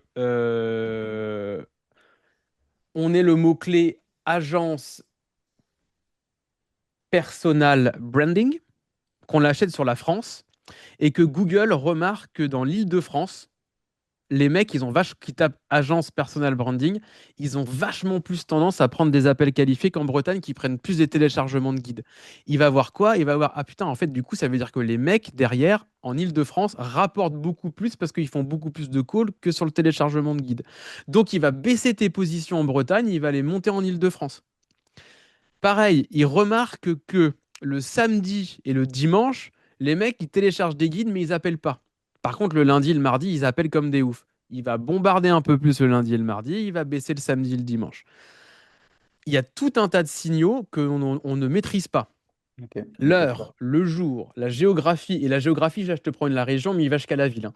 La géographie, le device. Imaginons qu'il voit que les mecs sur mobile téléchargent des guides, mais n'appellent jamais, et que sur PC, par contre, les mecs qui font des demandes de devis à fond, il va augmenter un peu plus sur PC, il va baisser un peu sur le mobile. Ok. Mais non. Tout est pris en compte. Il va même plus loin. Les internautes qui ont vu une vidéo qui parle de marketing sur YouTube avant ont plus tendance à convertir chez Yann après. Il va bombarder un peu plus sur les gens qui sont dans les audiences de YouTube. Il prend tout un tas de paramètres. C'est pour ça que je vous dis qu'il faut vraiment bien que le tracking, c'est le plus important, parce que plus il a de tracking, plus il a de signaux, et les signaux il y en a des centaines de milliers. Là, j'en ai cité une dizaine, mais il y en a beaucoup plus. Ok, hyper clair. Ouais, donc parce qu'en fait, t'es pas montré à 100% de l'audience que tu vises sur tes enchères. Ok. Bah, en fait, si tu veux, si tu lui dis je suis prêt à payer 1 € le clic sur le Hmm. mot-clé personal branding, il va te mettre 1 € le clic partout, tout le temps, sur tout le monde, en permanence, peu importe ce que les gens ont fait avant. Si tu pilotes au ROAS et que tu lui dis ouais, mais en fait, moi je suis prêt à payer 1 € le clic, par contre, ça, ça et ça, et en fait je veux un héroïde 2, et ben, il Hmm. va tout changer en fonction des heures de la journée, des devices et de tous les paramètres que j'ai cités avant. Hyper intéressant. Ok, trop cool. Ah, ça, c'est super passionnant parce qu'après, là, Tu, tu... t'es parti. Enfin, c'est incroyable. Ouais, Vous venez ça de me me- voler 5 ans de ma vie. Merci les gars. C'est cool. Donc, on pilote au ROAS en donnant des fausses valeurs. Les fausses valeurs permettent à Google d'avoir de la donnée. La donnée permet d'aller cibler les bonnes audiences, même si on est sur de l'intention. Et ça marche encore mieux, ça, sur de l'interruption, du coup, hein. Ce que je vous raconte là, ça vaut sur toutes les plateformes. Donc, ça, il faut le mettre en place sur Meta. C'est pas que Google, là, hein. Là, les micro-conversions, c'est un truc qui cartonne sur l'intention, mais qui cartonne surtout sur l'interruption, en fait. Parce que sur l'interruption, tu as encore plus de notions d'audience, parce que tu cibles tout le monde.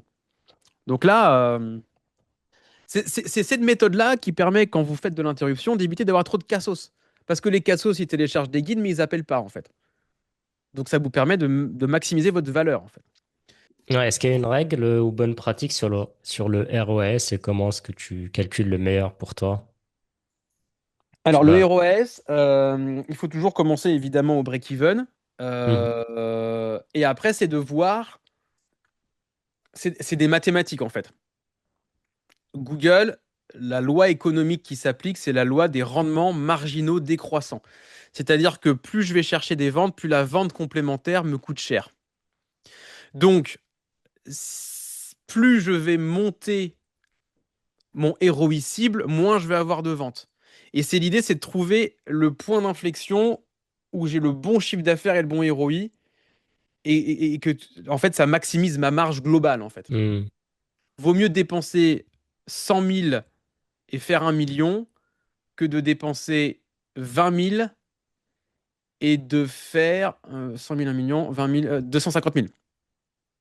D'un côté, tu as un ROI de l'autre, tu as 2,5, mais tu as dépensé 5 fois plus, en fait. Donc ça, c'est... Alors là, pour le coup, j'ai pas de règle magique, ça dépend vraiment. C'est... Et en plus, ça bouge en permanence en fonction de ce que font les concurrents. Puisque ton ROI dépend de ton CPC dépend de ce que font tes concurrents. Donc c'est un truc qui bouge en permanence, ça. Ok. Donc là, j'ai pas de réponse toute faite. Hmm. C'est des tests permanents. Et là, c'est pour le coup, c'est là pour le coup, on a vraiment notre expertise, nous, parce qu'on Hmm. on peut. Et puis ça dépend aussi de ce que vous faites sur les autres canaux, hein. Je rappelle que les autres canaux, tous les canaux se parlent, sont interdépendants, s'envoient du trafic. Quand un annonceur cartonne sur Meta, ça a des impacts positifs sur Google Ads, évidemment. Et donc ça permet d'aller investir plus dessus. Alors YouTube Ads. Donc l'idée, c'était de parler un petit peu de ce qu'on peut faire sur YouTube. C'est parce que ça, pour le coup, c'est vraiment assez méconnu. C'est-à-dire que sur YouTube, vous connaissez tous ça, générer des leads en fait. C'est-à-dire que vous allez montrer de la publicité en pré-roll. Pré-roll, c'est quand vous allez regarder une vidéo, vous allez avoir une pub qui va se mettre avant et on va vous proposer d'aller sur un site. Et là, vous arrivez sur une landing page, souvent avec une VSL pour le coup. Et là, vous convertissez et vous repassez dans ce que j'ai dit plus. On repasse dans ça. Donc le mec arrive sur la page, téléchargement de guide, demande de devis, appel qualifié. Donc ça, tout le monde connaît et c'est ce que vous faites souvent sur Meta. Donc la partie de droite, générer des leads, c'est du Meta-like, quoi. C'est vraiment un petit peu la même chose. Par contre, ce que les gens ne connaissent pas, c'est ces deux campagnes-là qui sont vraiment sympas. C'est les campagnes pour gagner des abonnés. Lorsque vous avez une chaîne qui est assez forte en organique, vous pouvez monter des campagnes qui tournent un peu toutes seules. Pour le coup, il n'y a pas grand-chose à faire. Vous payez vos nouveaux abonnés au CPA. C'est entre 30 et 60 centimes l'abonné. Et ça tourne tout le temps et ça vous permet d'aller grossir votre chaîne. Et si vous faites du business en naturel, ça permet de venir doper ça, quoi. C'est un peu des stéroïdes pour campagne, enfin pour chaîne YouTube, quoi. Donc ça, c'est pas mal. On l'a mis en place pour Gérald à un moment donné. Je sais plus, je crois que ça tourne plus. Gérald, on avait coupé. On a dû prendre 10 000 abonnés, je pense. Ouais, voilà. Donc c'est un truc qui marche bien. Ça tourne chez Jérémy Coleman, ça tourne chez Yoni, enfin chez quasiment tout le monde. Et c'est un truc qui est assez intéressant. Donc ça, c'est pour gagner des abonnés sur votre chaîne. Et après, là, on vient de le lancer pour Alexia Cornu, gagner de la visibilité, parce qu'elle a lancé un film et elle l'a mis sur sa chaîne YouTube, mais il y avait très peu de reach. Et bah, du coup, justement, on a bombardé, on a acheté des vues, en fait, sur ses vidéos, sur son film, pour juste gonfler. Donc là, c'est vraiment de la... Comment ça s'appelle? La Vanity Metrics. C'est juste... de quoi, Gérald? Social proof. Social proof, c'est ça. C'est-à-dire que l'idée, c'est d'aller gonfler la visibilité de la chaîne, soit sur des vidéos, soit sur les vues de la chaîne, juste pour dire, montrer qui est la plus grosse, quoi. Ça coûte que dalle, c'est 1 centime la vue, et ça permet d'aller chercher, d'aller gonfler vos campagnes. Donc ça, c'est intéressant à mettre en place. Pareil, très simple à mettre en place. Ça aussi, très simple à mettre en place, ça peut tourner tout seul. Et bon, ça, par contre, générer des leads, évidemment, c'est beaucoup plus compliqué parce que on retourne dans toutes les logiques de target ROS, comme je l'ai expliqué avant. Yes, Yann. Ouais, désolé, je bombarde en question. Plaisir. Puis juste question sur la visibilité. Là, on est bien d'accord que t'es pas du tout sur de l'achat de vues ou d'abonnés comme tu pourrais faire sur Instagram. C'est vraiment des campagnes qui tournent sur YouTube et donc qui touchent des vrais viewers qui sont sur YouTube, etc., quoi. C'est pas des faux comptes comme tu peux avoir en achat de vues ou autre, quoi. Alors, sur les